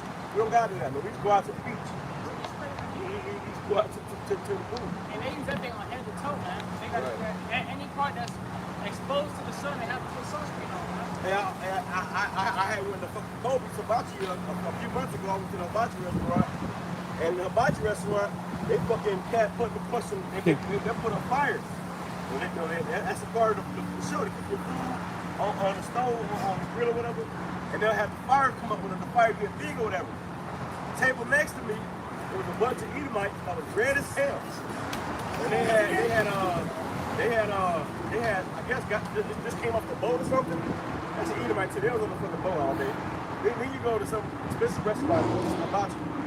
And then when this motherfucker went to fucking making that fire, he went to make right. Right. He went to making that fire. The Edomites, even the kids, they were like, ah! They were all screaming and shit because they had sunburn. And if they was around any fire, it was making that shit burn. The heat was making them burn. Right. Right. That shit was hilarious. They was over there, and the kids was coming up and running. Like, They did not enjoy themselves at all. So they had that sunburn and that fire get hot. You can feel that fire. They was screaming and hollering because they was getting burnt up by the fire, man. So imagine when this nuclear fire hit that ass, man. That's a curse to the Edomites. That's a foreshadow to what the actual judgment is. Right. They get burned by the heat now. Every day they walk out, they gotta get burned. Right. And the judgment. But there was a video. Jay was going through it. He was saying that there's a scheme going on in the doctor's office. They're saying Jake that's lacking vitamin D3. I saw that video. Yeah, Jake lacking vitamin D3 in their blood. And he said, well, it's because Jake absorbs vitamin D3 through his skin. They said Edomites have it more. We absorb it in ourselves. Ourselves absorb it. So they really can't determine, you know, they don't have the tools to protect our vitamin, you know, D intake because it goes in ourselves. Edomites, they can't absorb vitamin D3 very well. Right. So when you think about it, we get that to watch. You know, shit. Every day we go outside, we're absorbing that, man. That's why they say melanin is more precious than gold. Well, that's why you got Esau ass who want to take everything that we have. They want to take your organs. They want to take your. They want everything that we got because they know we consume it better. We consume everything. They hate us because they hate us. They want to wait to extract their melanin from your skin. You got in these different countries that these females, man, they envy Eve so much, they go get those melanin injections, man. And when you see them get these injections, they all look deformed. They all look all jacked up, like they sat in a damn cannon. Which is about the melanin injection? Yeah. There's a white woman out here that got all the melanin injections and the bitch look black. Yeah. But you can tell she still got the pictures of a white woman. Yeah. There's a big smoke about that because what are you doing trying to look black? Bad baby. Oh yeah, she got him too. Yeah, so that's a thing now. Because really everybody envies Jake. Everybody envies the so-called black people. Yeah. No. That's why Edomites are trying to get tan. They get sunburned because they're trying to get a tan so that they can appear darker. The Edomites say, you wish you were white so bad, but they always be sun trying to get darker. So it's a true jealousy, man. They are getting lip injections, ass injections, breast injections, because they want to look more curvier like Jake's natural woman. Or the lip, you got that dude, what's her name? One of the Kardashians. All the ass down there. Kylie. Yeah, Kylie. She got the Hey, with Kylie, her lips was like fucking, like You've seen her like before. a strap. If you've seen her And then before, now she look like she got the lips, she got the ass, she done put $2-3 million in her ass to look like a so-called Latin woman, man. Okay. Before that, you said, oh, a bitch like if somebody took a drawing and drew on a piece of paper, like drew the mouth with a straight line, 2 eyes, like some crazy hair. That's what she looked like, man. See? Hasty as hell. You know? It shows you that they envy us, man. Right. But then you got our people that's envying them too, because they want to bleach their skin and worry about what shows you that nigga don't know who he is, man. That's a nigga that don't know who he is, don't know who the Most High is, don't know who the devil is. I used to have family members, even my mom, she used to do that. They would buy bleaching soaps and creams and stuff, because they felt like they were too dark, and they wasn't like this light their skin up. Right, that's a big thing they do in the islands. Yeah, and the adverse effect of it was, they didn't like the fact that they were able to see their veins through their skin now. And they started to look like they were so-called black people, but they had some type of deformity, man. The last person I seen in my family that did it, their face was completely white skin, almost like an Edomite, but their feet and their hands were dark like Jake. And then they fucking, their elbows, their knuckles, are still black. Yeah, everything else is dark, but you have some white ones, you see your veins everywhere like an Edomite, and they didn't like that because they said, I don't look normal anymore. Right. Let's go back in the sun. And then that shit, it gives you diseases and shit. You have no problems from doing that shit to yourself. Well, hey, what you doing there? You pretty much just poisoning yourself, man. Right. Bleaching your skin and all that shit. You got that dude Charlemagne. You got that dude Charlemagne who was doing the little bleaching for me, man. So, hey, you got Esau, you have Edomites that want to be like Jacob. You got Jacob that want to be like Esau, man. You say you envy thou not thy oppressor. Right. You know? And that's what our people do. Look at Hosea chapter 4, verse 6. It says, in the NLT, it says, my people are being destroyed because they don't know me. Since you priests refuse to know me, or refuse to recognize you as my priests, since you have forgotten the laws of your power, I will forget to bless your children. Oh, man, you happy when the Lord see all the things going on, man. Okay? Jacob in the midst of being destroyed, man, every day. You know, we have it where the Lord sees that Jacob is destroyed by the lack of knowledge, man. They don't know, and they continue to do more wickedness, man. So what more has to come upon this place, which is destruction, ultimately, because this generation is completely out of it, man. You got even the kids that's growing up. I was just watching a video, I forgot what it was. But shit, man, it was with these kids. Oh, it was little Ricklet, you know, cussing his mom out, man. You know, she came in the room and she said, didn't I tell you don't touch this? Whatever he said, bitch, didn't I tell you go? Bitch, go. And this is how the younger generation is talking to the elder, man, or the mother or the father. This is what's going on. So, hey, you got these little criminals that got to be taken out the game, man. And it's because Jake is hard-headed, stiff-necked people. You know, and you refuse to, you know, you refuse to do right and do evil instead. Leviticus chapter 13, verse 29, if a man or a woman have a plague upon the head or the beard, then the priest shall see the plague, and behold, if it be in sight deeper than the skin, and there be in a yellow thin hair. The yellow thin hair is not blonde hair, man. Now you see these Edomites walking around with blonde hair. You see Jake trying to go and buy blonde hair. The woman just passed by. The red bitches passed by, blonde bitches passed by the red dress. She was fat as hell. That was the artist, arrayed in scarlet. You know, but she had the blonde hair, and it was very thin. See, our hair is very thick, and you can't put your hands through it. You put your hands through the Edomite. They got that problem too. And the difference in the Edomites too, I've heard this from Edomites myself, it's certain they have to wash their hair like every day. They don't, so that's how they get the heat and stuff, man.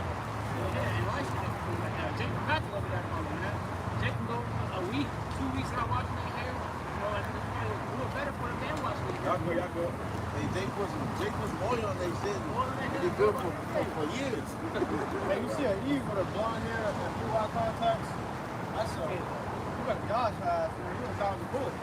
That's how you know. And she got hella demons on her. She's a pretender. And she got many different personalities, you know. She want to be something that she's not. I mean, if you try to get in a relationship with her, she's going to show you something that she's not. She's going to pretend, and then she's going to try to be two devils. That right there still that.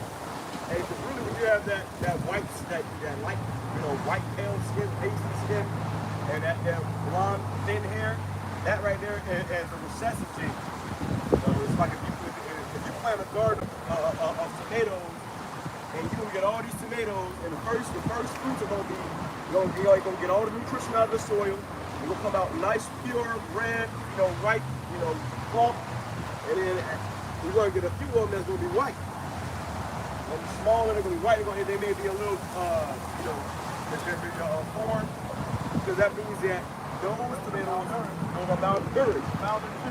Malnutrition tomatoes. Damn. That's Esau. And they came out of us. One people shall be stronger than the other. Right. Esau came out of us. Esau had two black parents, so-called black parents, and he came out white. All right, so hey. But the whole being is recessive, man. Right. You ever get a they got the blue eyes. That's a recessive gene as well. You know, have blue eyes. We're really supposed to have dark eyes. The darker your eyes, the better. You have blue eyes, light. You know, the lighter, the bluer your eyes. You know, that's a recessive gene, man. I mean, Esau is a recessive nature, man. You know, but you ever notice you change to your hair or your beard or whatever it may be, you see a blonde hair in it. That's a hair that's basically has no color. It has no color. It's a dead hair, man. So you gotta pull it out. And that's what these Edomites have, just full heads of hair. A body hair. It says, if there be in sight deeper than the skin, and there be in it a yellow thin hair, then the priest shall pronounce him unclean. It is a dry scalp. It says deeper than the skin. Sometimes this arm's hair comes out from the pores, right? They come out blonde. You can't have a hair that makes half black and then a little bit blonde. Let's talk about that leprosy. It says, even a leprosy upon the head or the beard. Because you got certain people, you got certain jakes that may have a damn leprosy spot, and the hairs on that spot will be white. You know? You got certain jakes that may have a birthmark, a white birthmark where it's like a light right there, and the hairs there are going to be thin and yellow. You know? So that's a recessive gene. That means you are lacking melanin, man. Right. Something about Jake, it shows you that we're just a better nation. Is that we don't get lice, man. And that's because we got natural oils that's just in our hair. And lice can't survive. And we're holy people. We're holy people. See, Esau's in the caves, man. Esau's in the caves grunting. That's why that movie War of the Planet of the Apes, which I gotta watch the new one that came out in the movie War of the Planet of the Apes. They showed you that shit. They showed you how the Edomites that was fighting against the apes, they went back to that primitive beast state where they couldn't even talk. They was grunting this shit. When that virus came upon them, that's what's gonna happen to Esau in the kingdom. Esau ain't gonna be able to talk yet. He's gonna be walking all over. He's going back to that beast state, man. What? I haven't seen it. Bring it up. Those curses are come up to Esau, man. You know, and that's what it shows you with Planet of the Apes.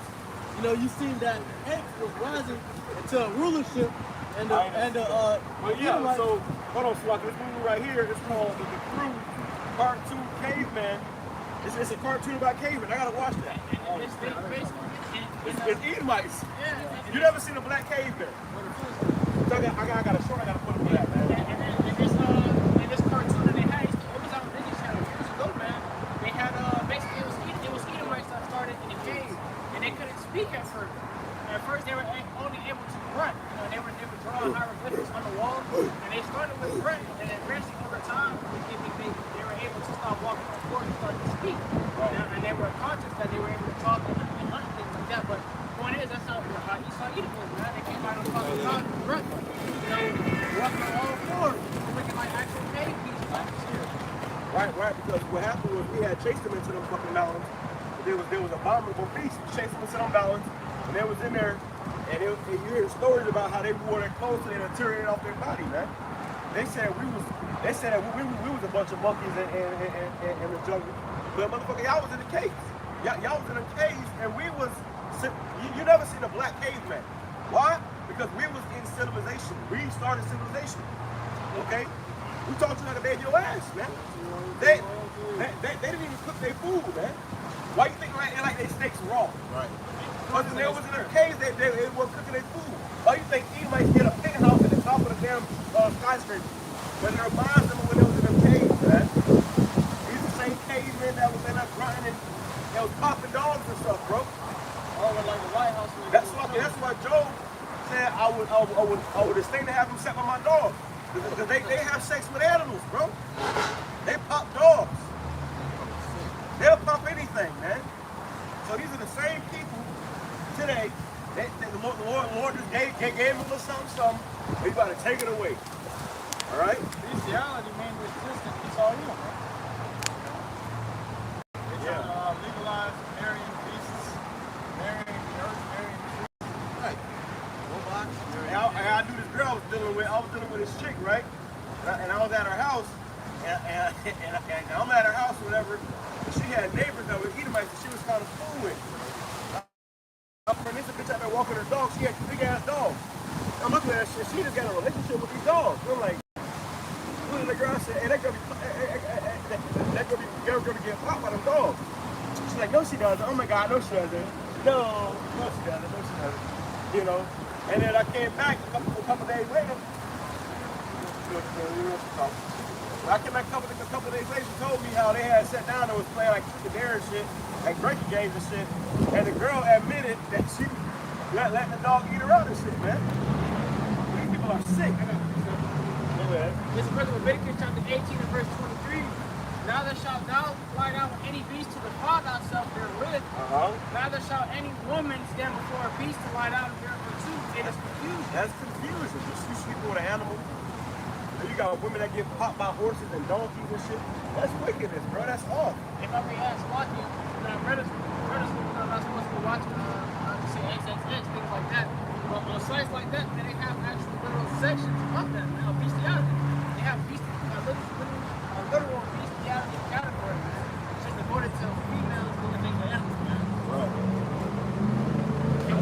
fucking once you do it, the woman and the animal is supposed to be put to death. The animal's not going to be the same after that. Well, read some more on that. It says, Leviticus 18:24, defile not yourself in these things. For all these nations are defiled, which I cast out before you.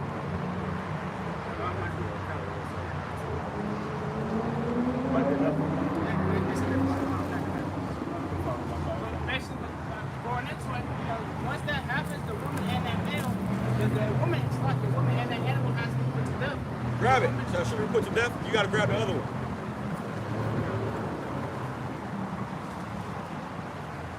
So, hey, you know, And you got these devils that are fucking identify themselves as horses and dogs. This is what they consider horses and dogs. right. Exactly. It says, in the book of Leviticus, chapter 20, verse 15, start 15.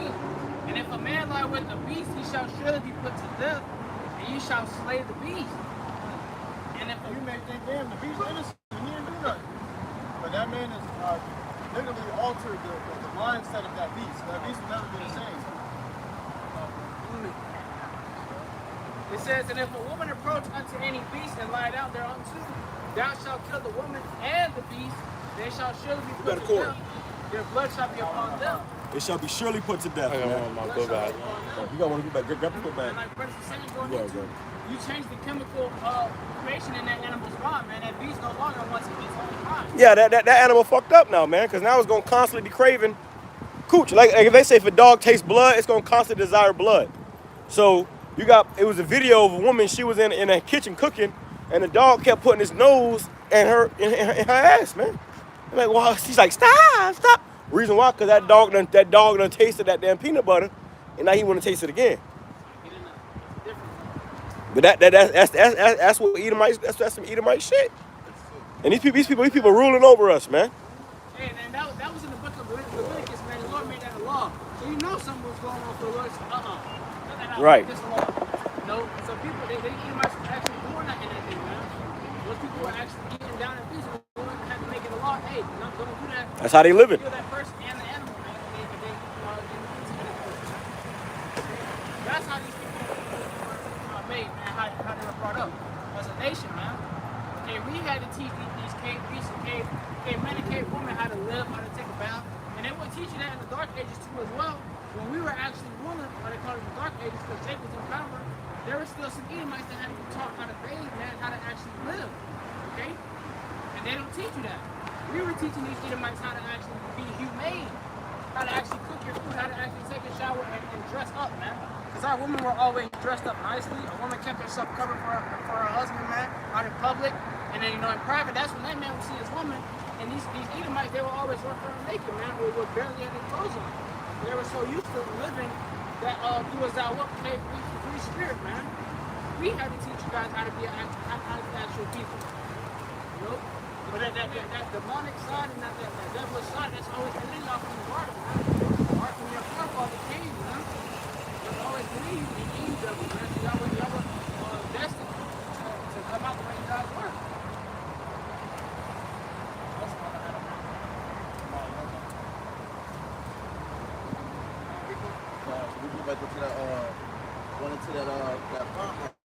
Right. You know what I'm saying? So we talk about the farm thing because you had it over there in who was it? Philly, okay, where they had a whole parade, a festival, whatever you want to call it, and the fight broke out, and guess who was there? Guess who was all consuming the streets? It was Jakes, all right? Wannabe men, okay? Effeminate, you know, low down, disgusting, okay? Fruit flies, man. You got niggas out there that be there for the wrong reasons. Talking about they looking for some cat. And then you kill somebody some state, you're playing with you. An altered cat. Regular cat, no. Well, in the first place, we shouldn't be down there. In the first place, we shouldn't be down there, man. But you got volunteers, you got associates, you got all kinds of shit going on there, man. Can't stop walking with each other unless they be agreed. Right. So you ain't gonna walk with somebody if you ain't on the same month. Right. You ain't gonna be around somebody if you don't got the same intent. Like, there's no excuses for that. But we're going to go ahead and get into it, man. This is in Romans chapter 1 and verse 26. For this cause, Romans chapter 1 and verse 25, who changed the truth of Yahweh into a lie and worship and serve the creature more than the creator, who is blessed forever. Amen. For this cause, Yahweh gave them up to vile affections, and even their women did change the affections. You may have affections for maybe overeating, or affections to going to a woman, affections to play the game too much, over entertain yourself. You know? But the Lord said, the scripture said the Lord gave them up to vile affections, meaning these things are unseemly, these things are not normal. You know? It says, for even their women, they change the natural use into that which is against nature. So even the woman that become against nature, the woman's natural use is to bear children and be a helpmate to her husband. But now the woman is looking for helpmates as men. You know? She's looking for the men to serve her, and now she ain't even trying to bear children. These bitches getting abortions, and their second home is abortion clinics. Okay? They want to be the man of the household. All right? They like women. They carpet munching and scissoring and shit, man. You know, these women ain't natural women no more. Now you're dealing with a beast. The Lord say, He created a new thing in the earth. The woman's on the past man. So now you got these women with high levels in the world, and they get to do whatever the fuck they want to do, as stated in the garden, right? Yep, and that's why that's why you have it with these women, especially Eve, man. All right, the loudest mouth to speak upon when it comes to these abortion clinics, or when it comes to these goddamn The feminist movement. Feminist movement, exactly. Eve be the first one to speak, man. Okay, because what? This place is completely polluted, all right, with sick and unseemly things, man. And she's there on the head honcho of it. Okay? And you got these other women who falling right behind her. Hey, I saw this story. I want to go into it. YAHWAH, get a chance to.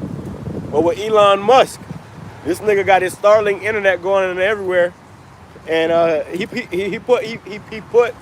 the Starlink is pretty much Wi-Fi, the internet.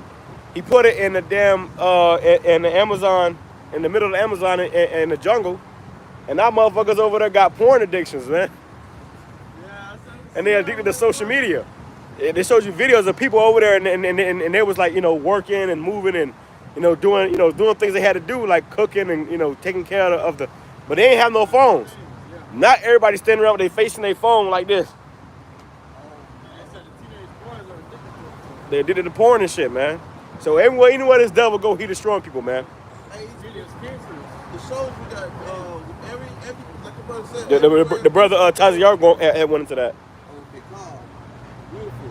Hey, everywhere Esau is, man, he's polluting everything. The people mourn. And see, sooner or later, okay, over there, those people are gonna mourn because they're gonna lose their way, man. Lose to their own way of living. That's right, because see, you have it where, look at the American minds of the people today, man. Through. Completely, where they're all in their phones, they're all into the bread and circus. All right, they're consumed by it. No one's actually doing things normally like how they was doing 15 to 20 years ago, man. You see, before this thing became a huge problem. You see? Now that the people of America are social media dependent. Right. You know, and that's what Esau's goal is to keep you inside the house to lessen your carbon footprint. You know? They about to start taxing your ass for every footprint you take, man. Yeah. You know? And he want to keep you inside your homes, and Americans have grown fat and lazy through this technology, through social media. And that's why these other countries are so strict on those things, because that can destroy a country.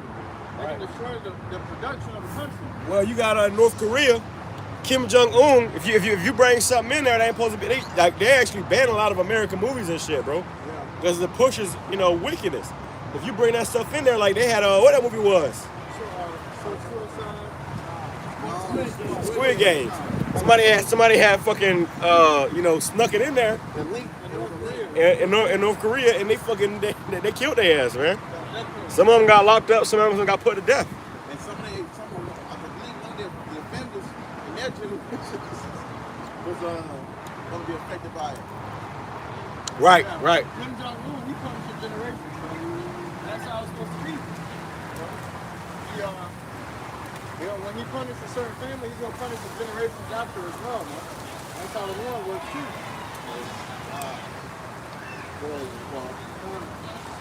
Romans chapter 1 and verse 27, it says, and likewise also the men, leaving the natural use of the woman, burn in their lust one toward another. So instead of a man, when he's burning, he's ready to take some.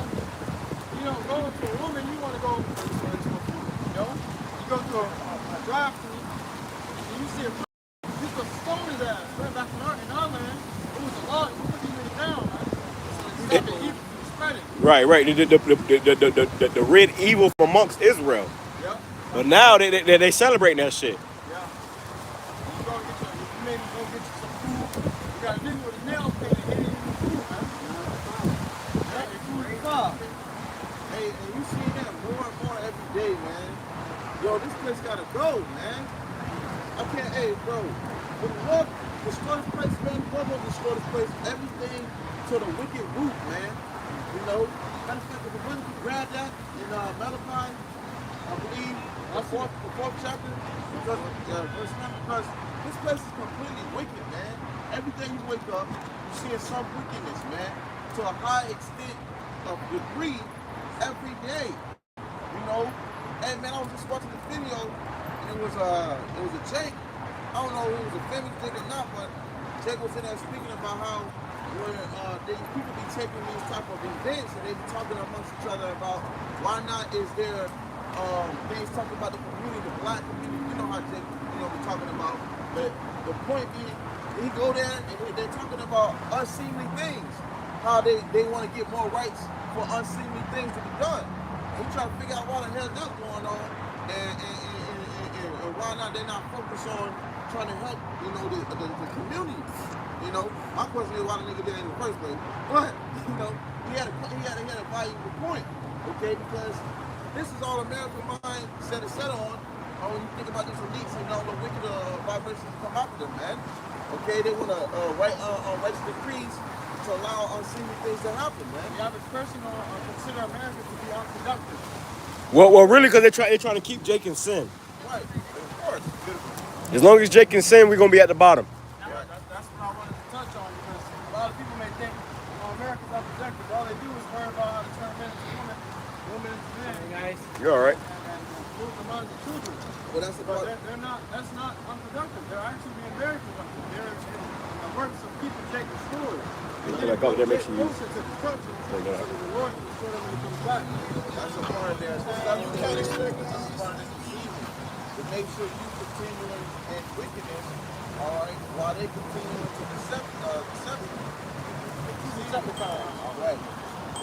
I want to add on. I want to add on to hey man, keep your kids off TikTok, man, because most flamers I done seen it.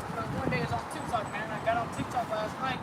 I was scrolling through regular posts, brothers posts, and they have like a feature where lives like pop up while you're scrolling through. You can tap the live. And I was scrolling through, and a flamer popped up. It was a Jake, and he was clearly a man in his late 30s, early 40s, with a beard on his face, with golds in his mouth, a blonde wig, and wearing a dress, man, with a cross chain on it.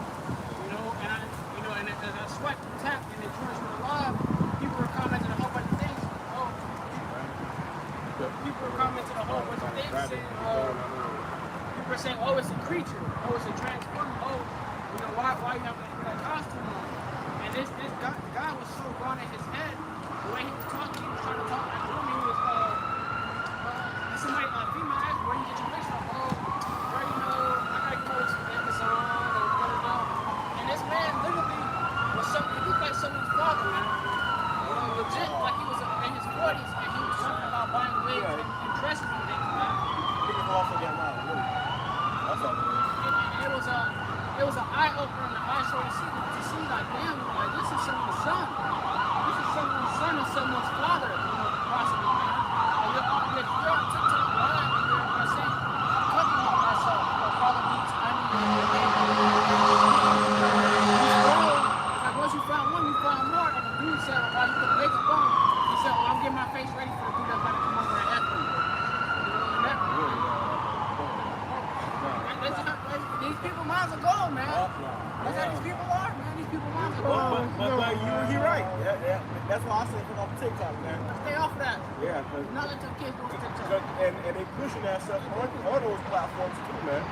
You know, they pushing it and making it natural and stuff. You know, but you know, you see that shit, you got to run because those got spirits on them people, man. They got spirits on them.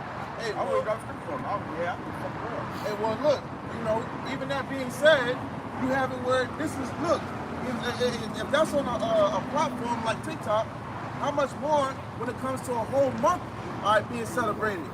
You know, you got a whole month to celebrate, and sometimes they even take it further than a month. It might be 3 months, you know. This is something that we see amongst, and this was special to us, man. You know, because you seeing shit that's not in order, you see? And when you see things that are in order, you naturally, through the spirit, you want to get it in order. And to get it in order, you want to stone a motherfucker, man. But you can't, because these are things that's, hey, we're not only in the end, but we are in Esau's kingdom. And we're seeing how the wicked rule, all right, compared to when the righteous rule, man. Right. You know? It says, Romans 1:27, and likewise also the men leaving the natural use of the woman, burning their lust one toward another, men with men working that which is unseemly, and receiving in themselves that recompense of their error which was meet. It says, and also, Romans 1:27, and likewise also the men leaving the natural use of the woman, burn in their lust one toward another, men with men working that which is unseemly. Men with men working that which is unseemly. That's what you see. That's what you say. You see it on TikTok, man. You got a bunch of men doing shit with men that's unseemly. That ain't right. You good. And that word unseemly goes in, it says of behavior or actions not proper or appropriate. Right. It's not appropriate. Okay. It's not proper for a man and a man to be together. A woman and a woman to be together. We was going to the last with a woman that came up, man. Hey, that creates death. That's how, you know, disease spread, man. You know, the Most High God is against that. So even though Biden might be with it, America might be with it, the Most High God ain't with it, he coming to burn Biden and America up. So if you with it, you gonna burn with him. And it goes on to say, and receiving in themselves that recompense of their error which was weak. You know, receiving yourself the recompense of that error which is weak, which is why they got something called bread, or it was formerly called bread. Now it's called HIV. Okay? Bread was gay-related immune disease. So there's a disease. All the proud, yeah, and all that do wickedly. All the proud, yeah, and all that do wickedly. And that's all we see here in America, man. Proud and wickedness, man. So what did the Lord say? Bring it back. It says, for behold, the day cometh that shall burn as an oven. It says, that shall burn as an oven, and all the proud, yeah, and all that do wickedly shall be stubble. Right, so, hey, this place is going to burn as an oven, okay? The proud that do wickedly, okay? As the stubble will this place be left as, man. This place will be going to be an example not to do or go against YAHAWASHI again, man. And you notice that the Lord, over time, the Lord had to make clear examples on what not to do, man. And he showed you the consequences for your actions, man. The scripture says the wages of sin is death, man. Right? And this place is a very sinful place and wicked, where the Lord's gonna have to kill a lot of you niggas, man. Hey, what did the Lord do to Sodom and Gomorrah? Sodom and Gomorrah. The Lord made an example out of these certain places, man. Days of Noah. Days of Noah. You know, the Lord flooded the earth, you know, because the Lord does these things to show you that he ain't the one to be messed with, man. The Lord ain't playing. The Lord ain't playing. The Lord ain't no joke. You know? What did Lord? Hey, Lot was vexed with the future conversation. Brother, go ahead, brother. That was he was vexed with those things, man. You know, you had all those sick ass people and seemly things going on. Okay, same like today, man. Okay, but much worse. Because now this has been a thing that's flourishing at its all-time high. Okay, well, we got it. I got it. We got it. Oh, it's like on that. It says, for behold, the day cometh that shall burn as an oven, and all the proud, yeah, and all that do wickedly shall be stubble, and the day that cometh shall burn them up, saith the Lord of hosts, that it shall leave them neither root nor branch. So one say, hey, this gonna come leave them neither root nor branch. Okay, so we got a tree, all right, and obviously it's sprung up from a seed. Well, guess what? Lord gonna get all the way down to the roots of it. Even the branch, everything is gonna be consumed. From Right. bottom to top. Man. Yeah, From top to bottom. if you cut down a tree, it can grow back. But if you grit it up from the roots, it ain't coming back. Exactly. That's the entirety of the tree. Right. So the point of that is that Esau ain't gonna be able to recover from his last one. Exactly. It's gonna be burnt up to the foundations thereof. They're not gonna be able to recover. Like they say, the Lord shall throw down, they will throw down the roofs to rebuild. You will rebuild the desolate places. They're not gonna be able to rebuild after this. America's gonna be uninhabitable. That's right. Hey, that's right. Beautiful. What you got, brother? Bring it out. Bring it on. Fine. Go ahead.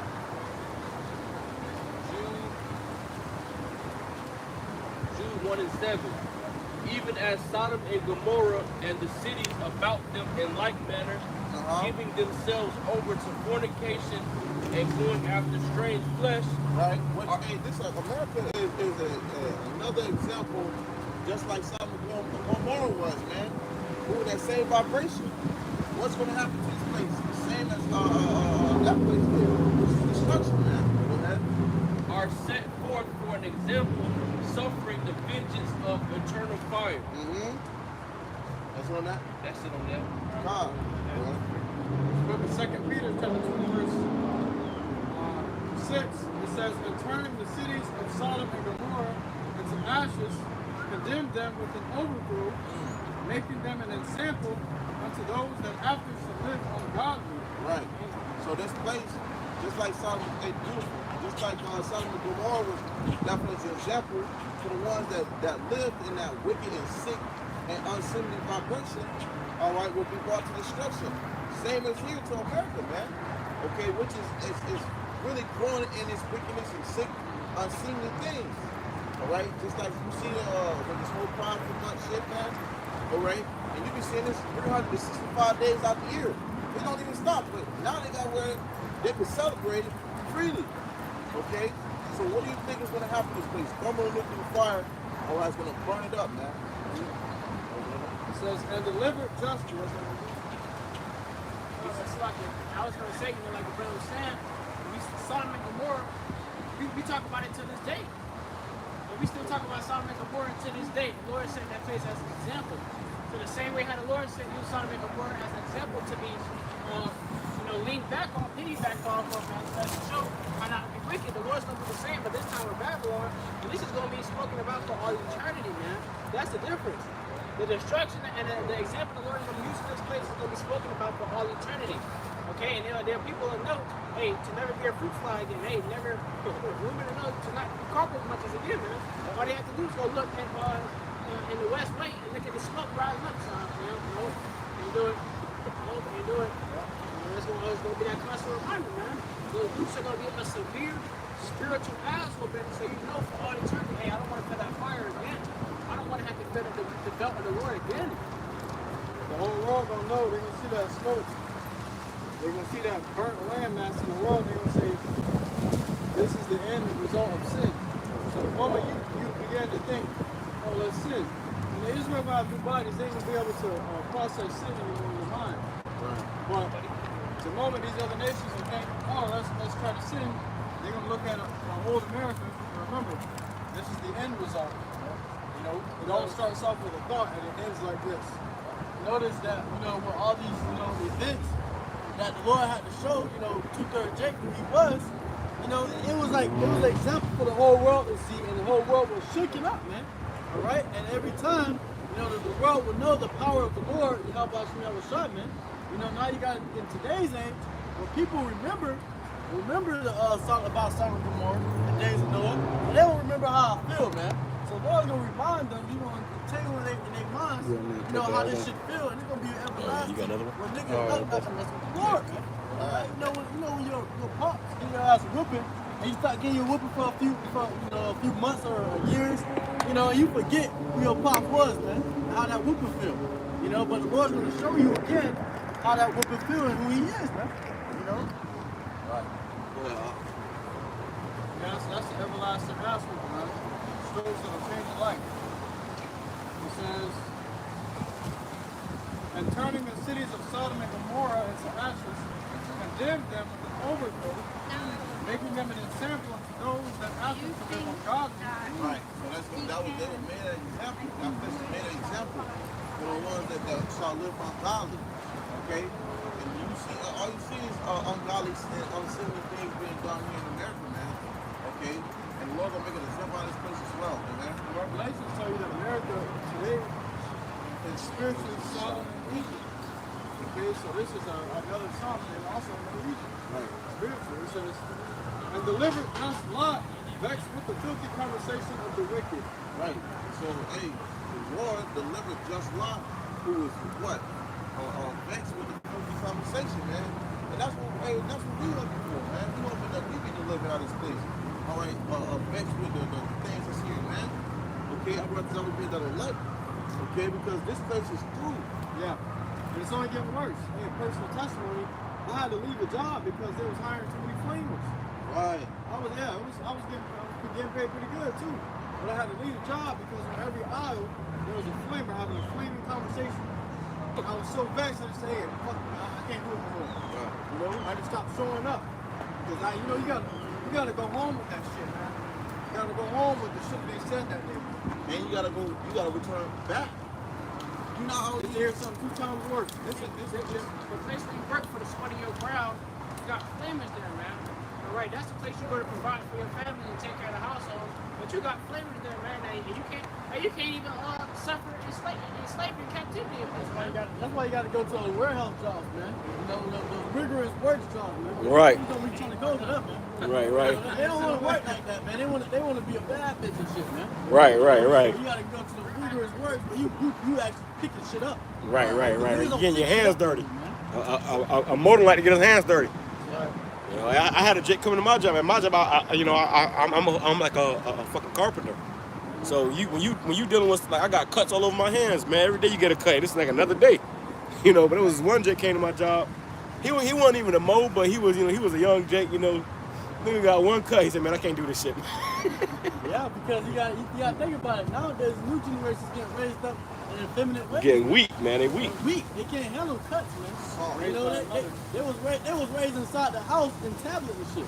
What they call them, the computer kids. You know, because all they've been on is the computer, and they seen everything through AI, man. You know, so they never really did shit on their own. You know, so once life hit after graduation and shit, and you really gotta be put out there, man. Niggas gonna be stressing, man. All right, it's hard for them, you know, nowadays, man. You know. I mean, as you know, it's primarily Jake like that because the Jake mothers, I gotta do that too. But the Jake mothers, they'll do things like that, raise the kids up to be iPad kids, and then when they get 18 or of age when they graduate, all right, which one of these bills you want to take up?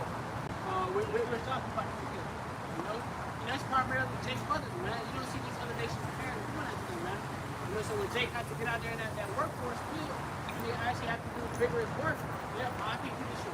I wasn't raised like this, man. I can't do this. Hey, well, sloppy. You got when Jake's growing up and they being down 25, 30, you know, they're down, grown ass men living in parents still, you know. Hey, when I was growing up, man, you know, shit, once that move your ass get kicked out, you know. You had to grow up early. You had to understand life ain't so sweet, all right, when you grow up, man, all right. Hey. Y'all good. You go ahead. If people say, oh, you don't want to listen? Go ahead, leave my house. All right, you don't want to do this, you don't want to work, you don't want to get a job, we can get your ass out. All right? We don't got parents like that down there no more, man. We got parents that's out here down letting them kids do what the hell they want to do. You see what I'm saying? And that's same in these men. You know? Goddamn, you don't know what the hey, Jake was hard, man. Okay? Shit.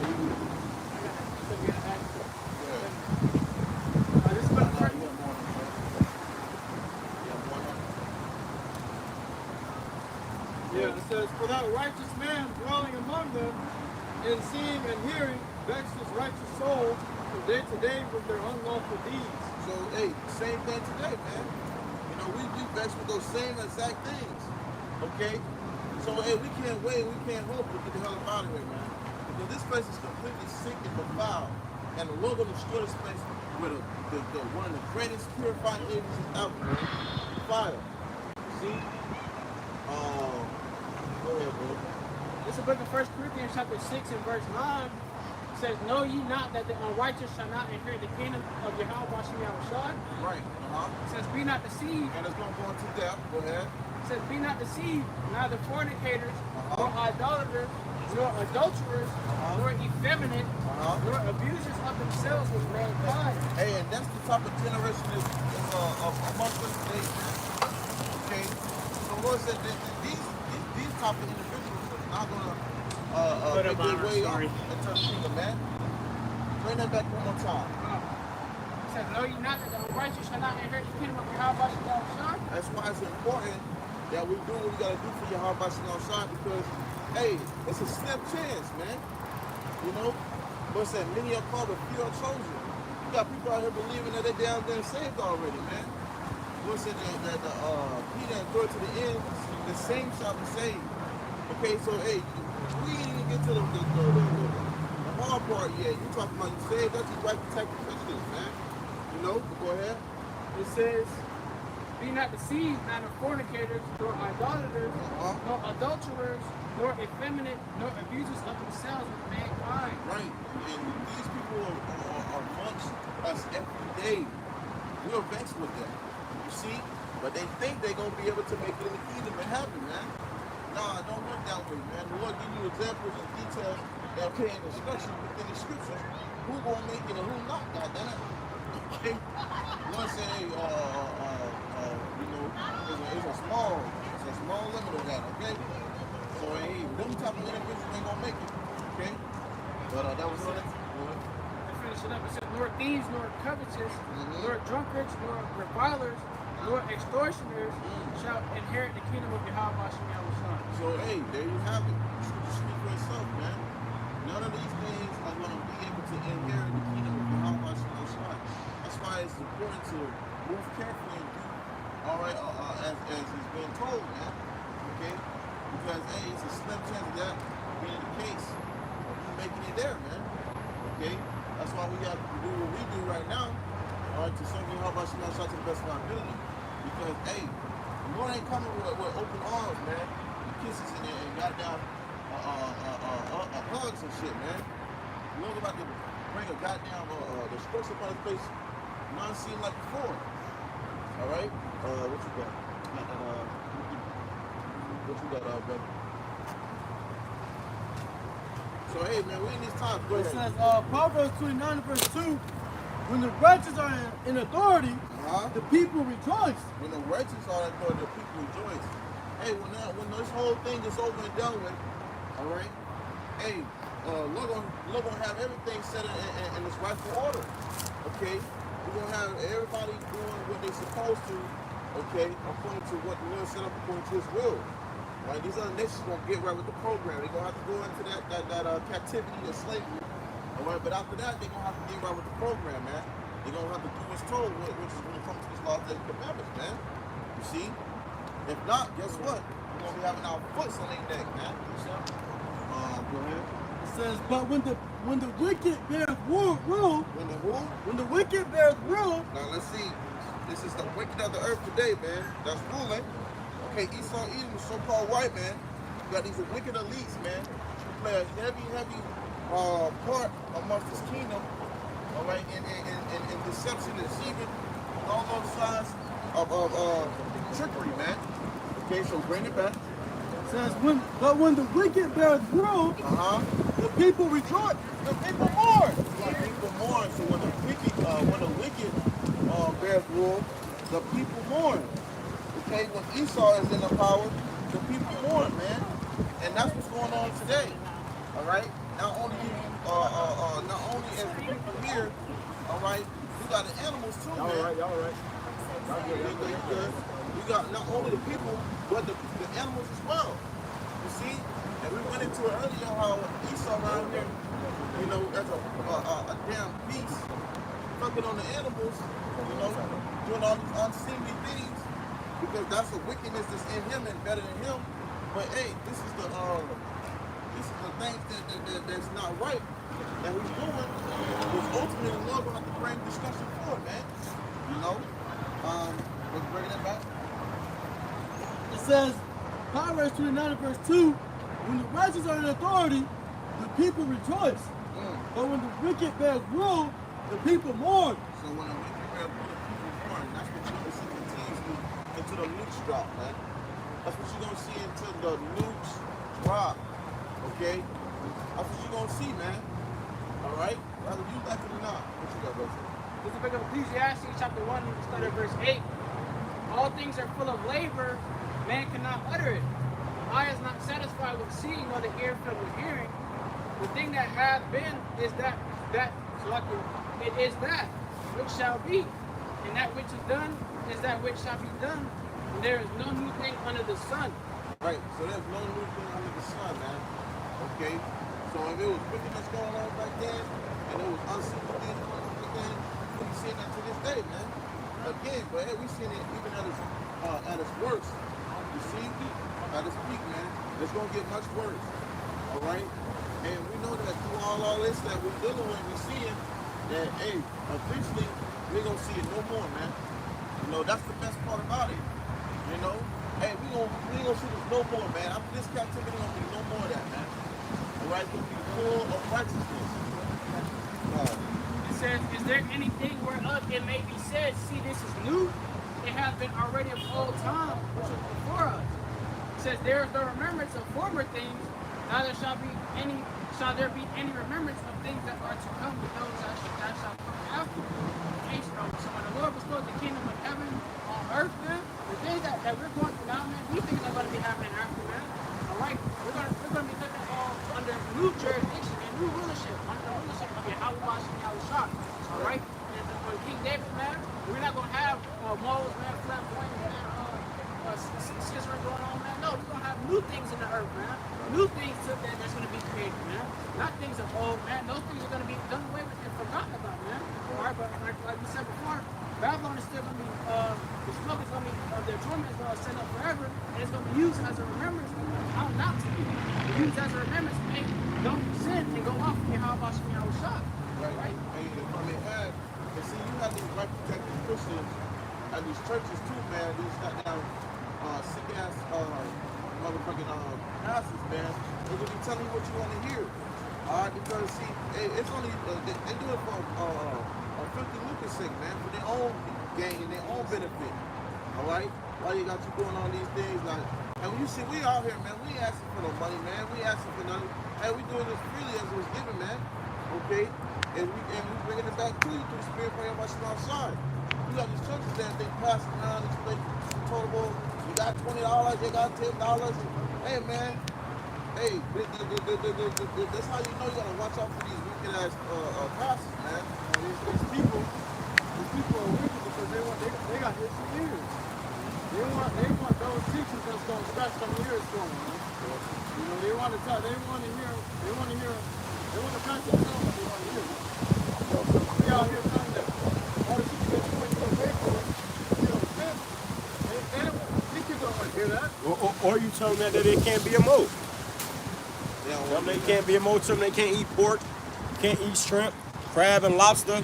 You can't be an abominable nigga. You can't be a gangbanger. You can't. Niggas don't want to hear that, man. So that does shrug this off, but you can't shrug off a nuke. You can't shrug off a nuke. You can't shrug off Esau bullets. You can't shrug off them robo dogs. You can't shrug off, a FEMA camp. Shrug that shit off. And you can't shrug off them down that fire, man. That fire gonna shrug off your ass. You know, all the impurities that don't need to be there, man. And that fire is attracting the wickedness, man. Right. That fire is attracting the wickedness, and it's gonna seek to touch that wickedness, man. It's coming. Anything that's wicked, that fire is coming for it, man. And man, we pray YAHAWASHI outside to help us with all these things, man. You know? We need salvation, man. We need help. You know? Go ahead, brother. Isaiah 30, verse 9, that this is And this gonna go into it because it's mixed. You know? This is what they want to do. Give you So be what you want to hear. And this truth ain't going, this truth ain't going to be what you want to hear, man. Alright? That this is a rebellious people, lying children, children that will not hear the law of the Lord. Right. Listen, man. Somebody feels like people that is American, man. They don't want to hear what you're talking about. They want to continue in what they want to do. Eat crab pork, chicken, lobster, and farming, you know. They love that. So go ahead. Which say to the seers, see not, and to the prophets, prophesy not unto us right things. They said what? Prophesy not unto us right things. They don't want to hear what's right. They want to hear what's wrong. Okay? Speak unto us smooth things. Smooth things. Yeah. You know, you can come as you are. You can be this. You can be that, and go accept you. Well, we just read in the scripture what it says. The Lord said He's gonna allow into the kingdom, man. Okay. So what if you think you're gonna come and bring your little fruity ass all over here and be accepted, man? No, man. The Lord's not dealing with that. All right. They want to hear smooth things. How much I'm sorry, not giving you a smooth or selling to the kingdom, man? No. You know, it's gonna be a hard way, man. The harder way, man. Speak unto us smooth things, prophesy deceit. So they want to hear deceit. They want to be deceived. That's what these prophets do, man. That's what they daddy Esau do. Okay? That's why they're so simple and easy to be beguiled, all right, and be in a state of delusion. That's why it's so easy for them, because hey, they hear what they want to hear. Esau feeding his cattle, okay, his sheep what they want to hear. Right? When you out here doing things like unto Esau, your daddy the devil, man, then you partaking in his wickedness. You partaking in his ways. So you're going to have to catch up with other people, man. This is Ephesians chapter 4, verse 18. On the NLT version, it says, their minds are full of darkness. They wander far from the life of Yahweh gives because they have closed their minds and hardened their hearts against him. Right, because what? You got, the Lord said, our people are the stiff-necked people, man. Hard-headed. You know, you got to read Jeremiah 4:22, President grab that. Where it speaks on that being a solid truth. It says, they have no sense of shame. They live for lustful pleasure and eagerly practice every kind of impurity. It said, You know, so it says, you know, they have no sense of shame, man. They don't feel any shame for this, man. They don't feel shameful for the things that they're doing against the Lord, man. All right, and they eagerly practice, you know, wickedness, man. You know, they're eager to do it. They're eager to explore this wickedness, man. All right, that's why the scripture goes into their wives do evil, but to do good, they have no knowledge. All right, because when it goes to that, you know, you got our people that does everything wicked, all right, and they have pleasure in it, man. All right, but when it comes to righteousness, they hate it, man. You know, they despise it. They can't be around it, you know. Well, it's what they put light for darkness, you know, and darkness for light. See, brothers, you got that too? Or you can, go ahead. Is it on that? Go ahead, bro. 2 Timothy chapter 4, verse 2. Preach the word. Be instant in season, out of season. Reprove, rebuke, exhort with all long suffering and doctrine. Right, so one said, in season, out of season, man. Right, raining, sunny, hot as hell. All right, cool. All right, thunderstorm. Hey, we out here, man. Okay. Hey, season in season, out of season, man. This is what we go to do. Rebuking, reproving. Okay. According to this truth, man. Yahawah outside. And to rebuke it. I got angry. Why you pushing My bad. What did he punched it? Yeah, he punched it. You hot as hell. But yeah. You red as hell. Hey, Slap, go ahead and bring it in, man. Hey, he hot as hell. But the time will come when they will not endure sound doctrine. Yeah, grown ass Edomite throwing a temper tantrum. Yeah. Grown as hell, man. Twice our age, I had throwing temper tantrums. He was forced to spit too. Like, Right.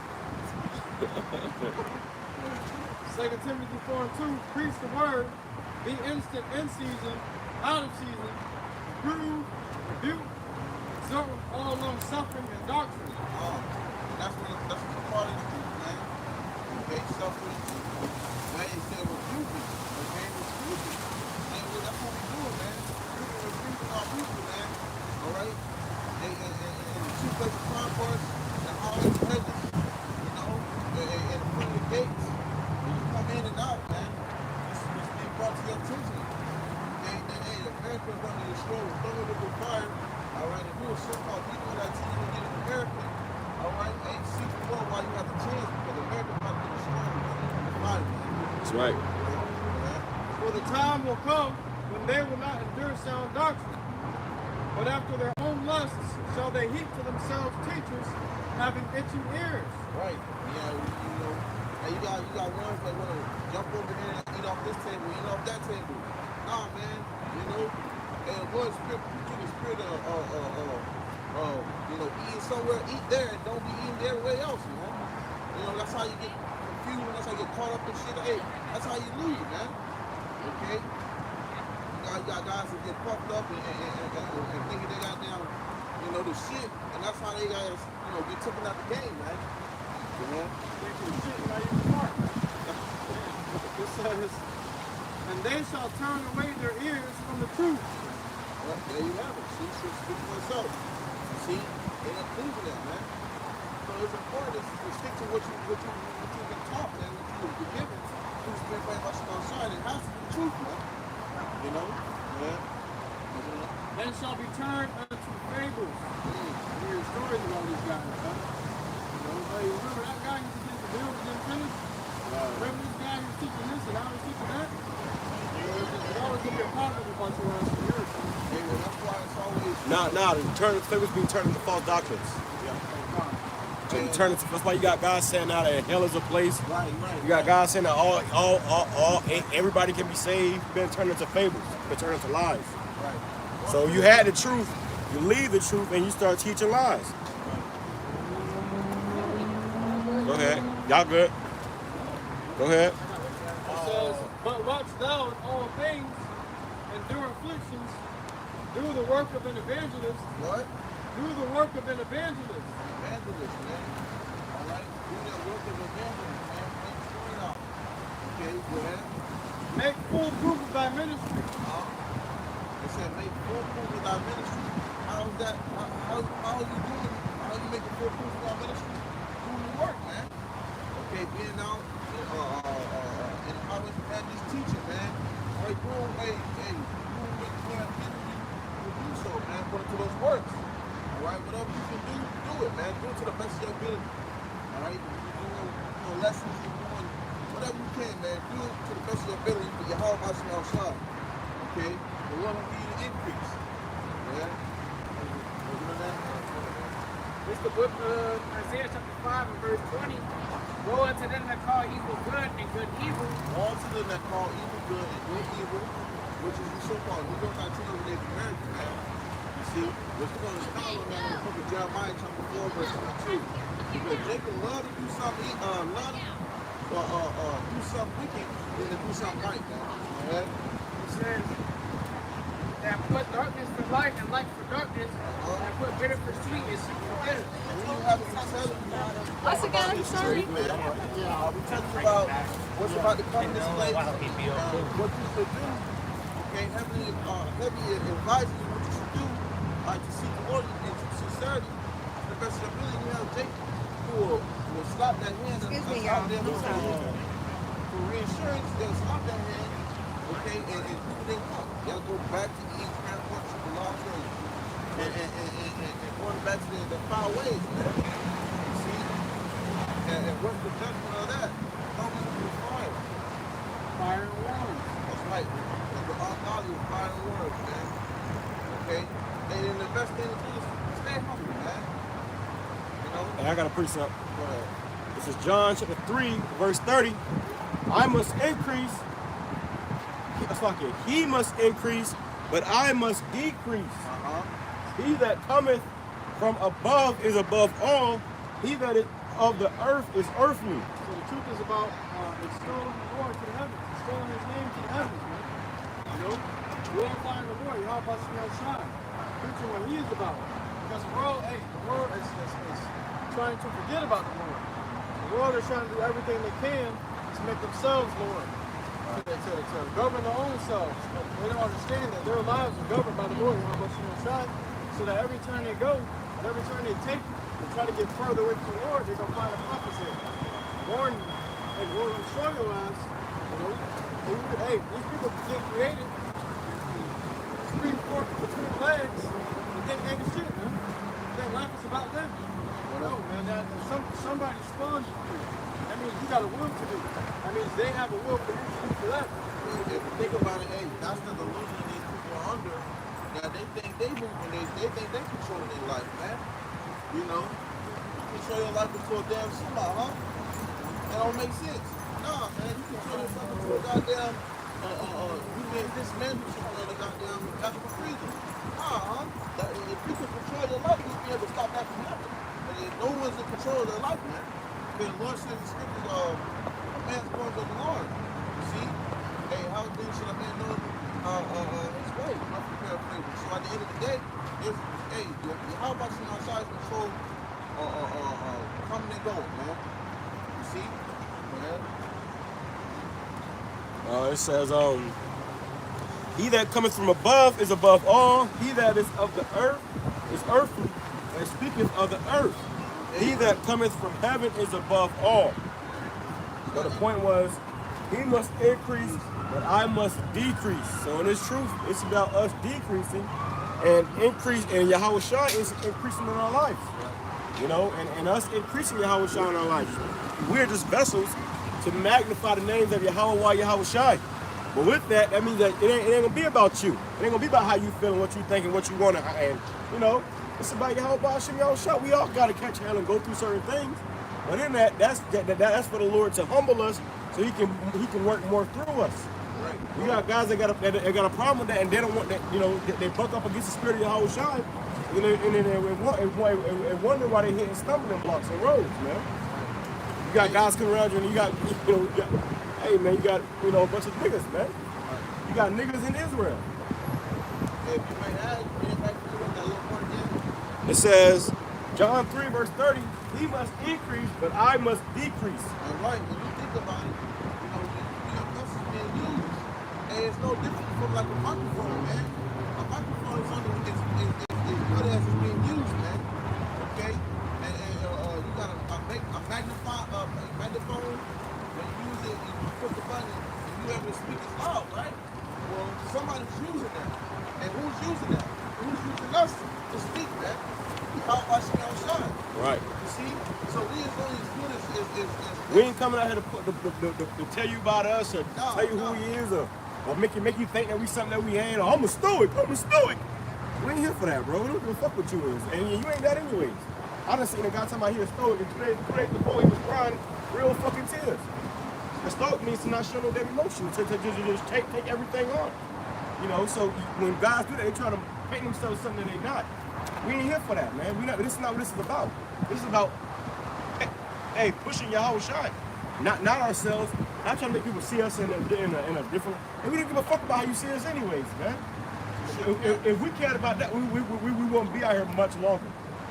Because then motherfuckers gonna feel outside, and we're gonna be demonized. We're gonna call us all kind of names and all type of evil shit. And if you let that shit get to you, your ass you ain't gonna last long in this thing, man. You know? So we shall see. And what it's going to tell you, in Proverbs chapter 15, jumping down to verse 33, it's going to tell you, before honor, okay, is humility. Right. So, hey, we must decrease while we increase in YAHWASHI, man. We have to do that. Mostly if you think that we won't see salvation, man. Okay, you must be crazy if you think you're going to increase yourself and still see salvation, man. Right. As hell. Right. No, man. You gotta the Bible says the first shall be last and the last shall be first. And on this side, we're going to be last, man. Exactly. When you got a problem with that, you want to be first so bad, guess what? Your ass might not be at the elect. So, hey, and we're just speaking from our experiences, man. All right. Lord said the meek shall inherit the earth, man. You know? So it's just, you know, we stay humble, man, as much as possible. Okay? Because we in this flesh, man. But let's put this out. That was it now. Book of 1 Corinthians chapter 7 verse 31. Oh, slug. You can grab that book. Bring that out, slug. This is Jeremiah 4:22. For my people is foolish, they have not known me. Right. So my people are foolish, they have not known me. And the scripture tell you in Hosea 4:6, my people are strong for the lack of knowledge. All right, and because thou hast rejected knowledge, I will also forget thee. Okay, you're going to be a preacher to YAHAWASHI outside, and you're going to forget your children as well, man. Okay? Right? We're paraphrasing, so hey, you haven't learned, our people are in a state of being gone, man. They're gone. Go ahead. They are Sodom's children, Sounds really stupid, man. and they have none understanding. They have no understanding. Continue. They are wise to do evil, but to do good they have no knowledge. Right. So you got Jake on me hard to do evil, but when it comes to good, you have no knowledge. They don't want to take heed. They don't want to hearken to that. Okay. Everybody want to hard to do evil, they're good. That's what's wrong with our people, man. That's why the scripture tell you in the book of the second Ezra where you don't have to know that them my pain, man. Read on. That's it. That's it. Go ahead. 1 Corinthians chapter 7 verse 31. They that use this world that's not abusing it, for the fashion of this world passes away. Alright, and the fashion of the reason I grabbed that, the fashion of this world passes away. And our people are not going to be sinning and going on for all eternity, man. There's going to be a point in time where our people are going to know what the Lord is. Our people's going to know what sin is. Let me get one.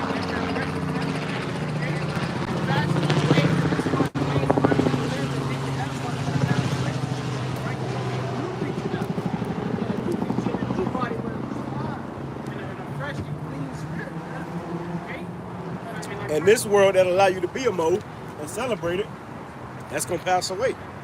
That's gonna come to an end. There's gonna be no more.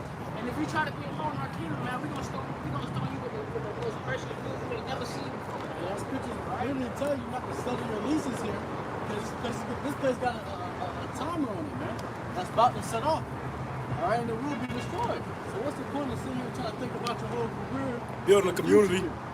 You know, think about being the biggest ball player and all this other Hey, bullshit. IUIC has actually got whole communities here, man. Mm-hmm. Yeah, you had, I believe it was HOI, they was talking about creating a new Nazareth here. They bought out a bunch of land and talking about they're going to build on that land. And for what? For what? The congregation. But for what? What you doing all that for, man? If America's going to be destroyed anyways. But maybe, I don't know, maybe they don't believe that. This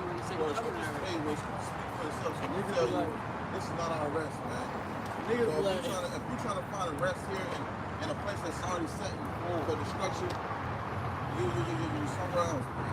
You ain't here, you ain't there. I'm not for the community. No, nigga, the community is not for you, man. All right? A lot of dudes are always talking about, all of Israel. But Well, trials worldwide. All Israel's not going to be saved, man. All right? Because what they're doing now. All right? They're not going to get out of the mindset of sinning. They're not going to get out of the mindset of mocking the prophets, disrespecting the prophets. All right? You give them niggas money one day, they going to disrespect you the next. You give them something one day, they will disrespect you the next, bro. You know? And you know what that means? We're going to get this real quick. Keep on.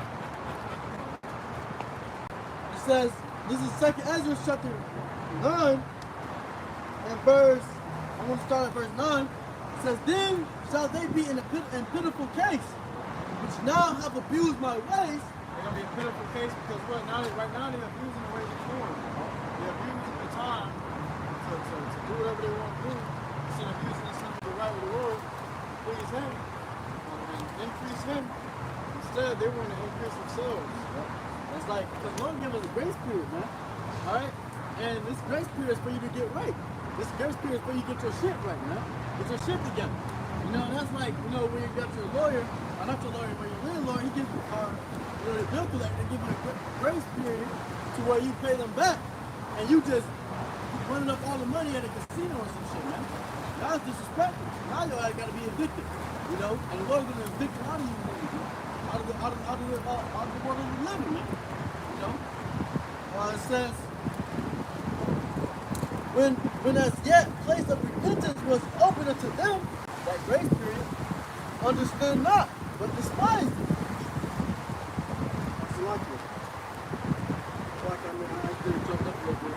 This verse 9 says, then shall they be in a pitiful case, which now have abused my ways, and they that have cast them away despitefully shall dwell in torment. All right. They gonna dwell in torment, man. They gonna live a good life now, supposedly, wanna be. Hey, well, you got great torment gonna come to this place, man. And you're gonna be in it, man, if you ain't be seeking help much on son. Hey, grab your last piece of girl, close out. It says, for such as in their life have received benefits. Hey, when you read the book of Isaiah, tell you how Jacob, rather trust in the shadow of Monday Egypt, man. Okay? In general, this is Joe Biden. They have Eve that should receive all kinds of assistance, food stamps, all these things, man. That was the benefit. You had to win years, man. Jacob was losing it, man. It was like freaking out by the damn stimulus checks. See? So Jacob be ready to, get a stimulus check quicker than seek, help in the right way, man. All right? It says, and have not known thee. And they that have loathed my law. They run down to Egypt instead of asking them to go first. They run to go ask Egypt, hey, they want to trust in their oppressors. What can he do for me? What can he do for my family? Instead of praying and asking the Lord to protect you. That's why a lot of you niggas got with that Jabberwock, man. Alright, because you trusted Esau, Egypt, man. Alright, you trusted into your bondage. Alright, and you came, you sought out Esau for help more than the Lord. More than your actual Savior, man. You have to have Esau your primary. You know how they got your primary and your secondary? You got Esau your primary, man. Support. See? And even Esau can't even support himself, man. So how can he gonna support you? And they call on the Lord last. Everything, all their hope is gone. Then that's when they want to call the Lord. When everything, we don't got no policemen, the police being defunded. You don't got nobody to call on. You're going to call on the Lord then, man. That's fucked up. The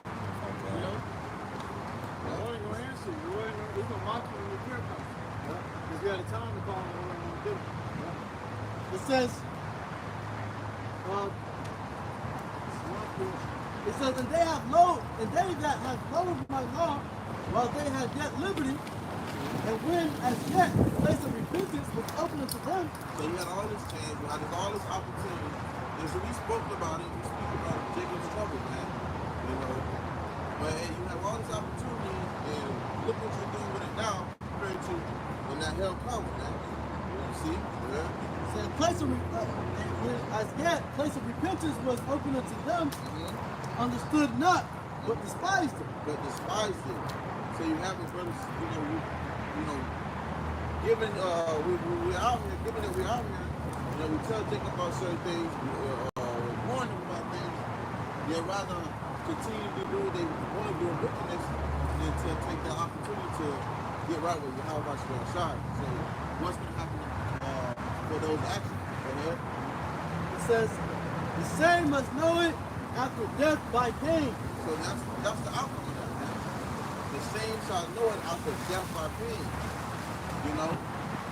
So that's the judgment, man. And we said, Jacob's trouble, man. It's going to be a time like never before. It's going to be for you so-called Negroes like today, David Parker, man. Okay, in that time, Esau going to have a ball. I was on that. You guys got anything else? Just want to close out. Fine. So, we're going to go ahead and close it out. We're going to this lesson edifying. We're going to face the east, which we already facing. And we're going to give all glory and praises to Yahawah, BAHASHAM, YAHAWASHI, BAHASHAM, Kakadash. Once again, that was an apostle bridge also teaching you y'all. Till next time we say, Shalom.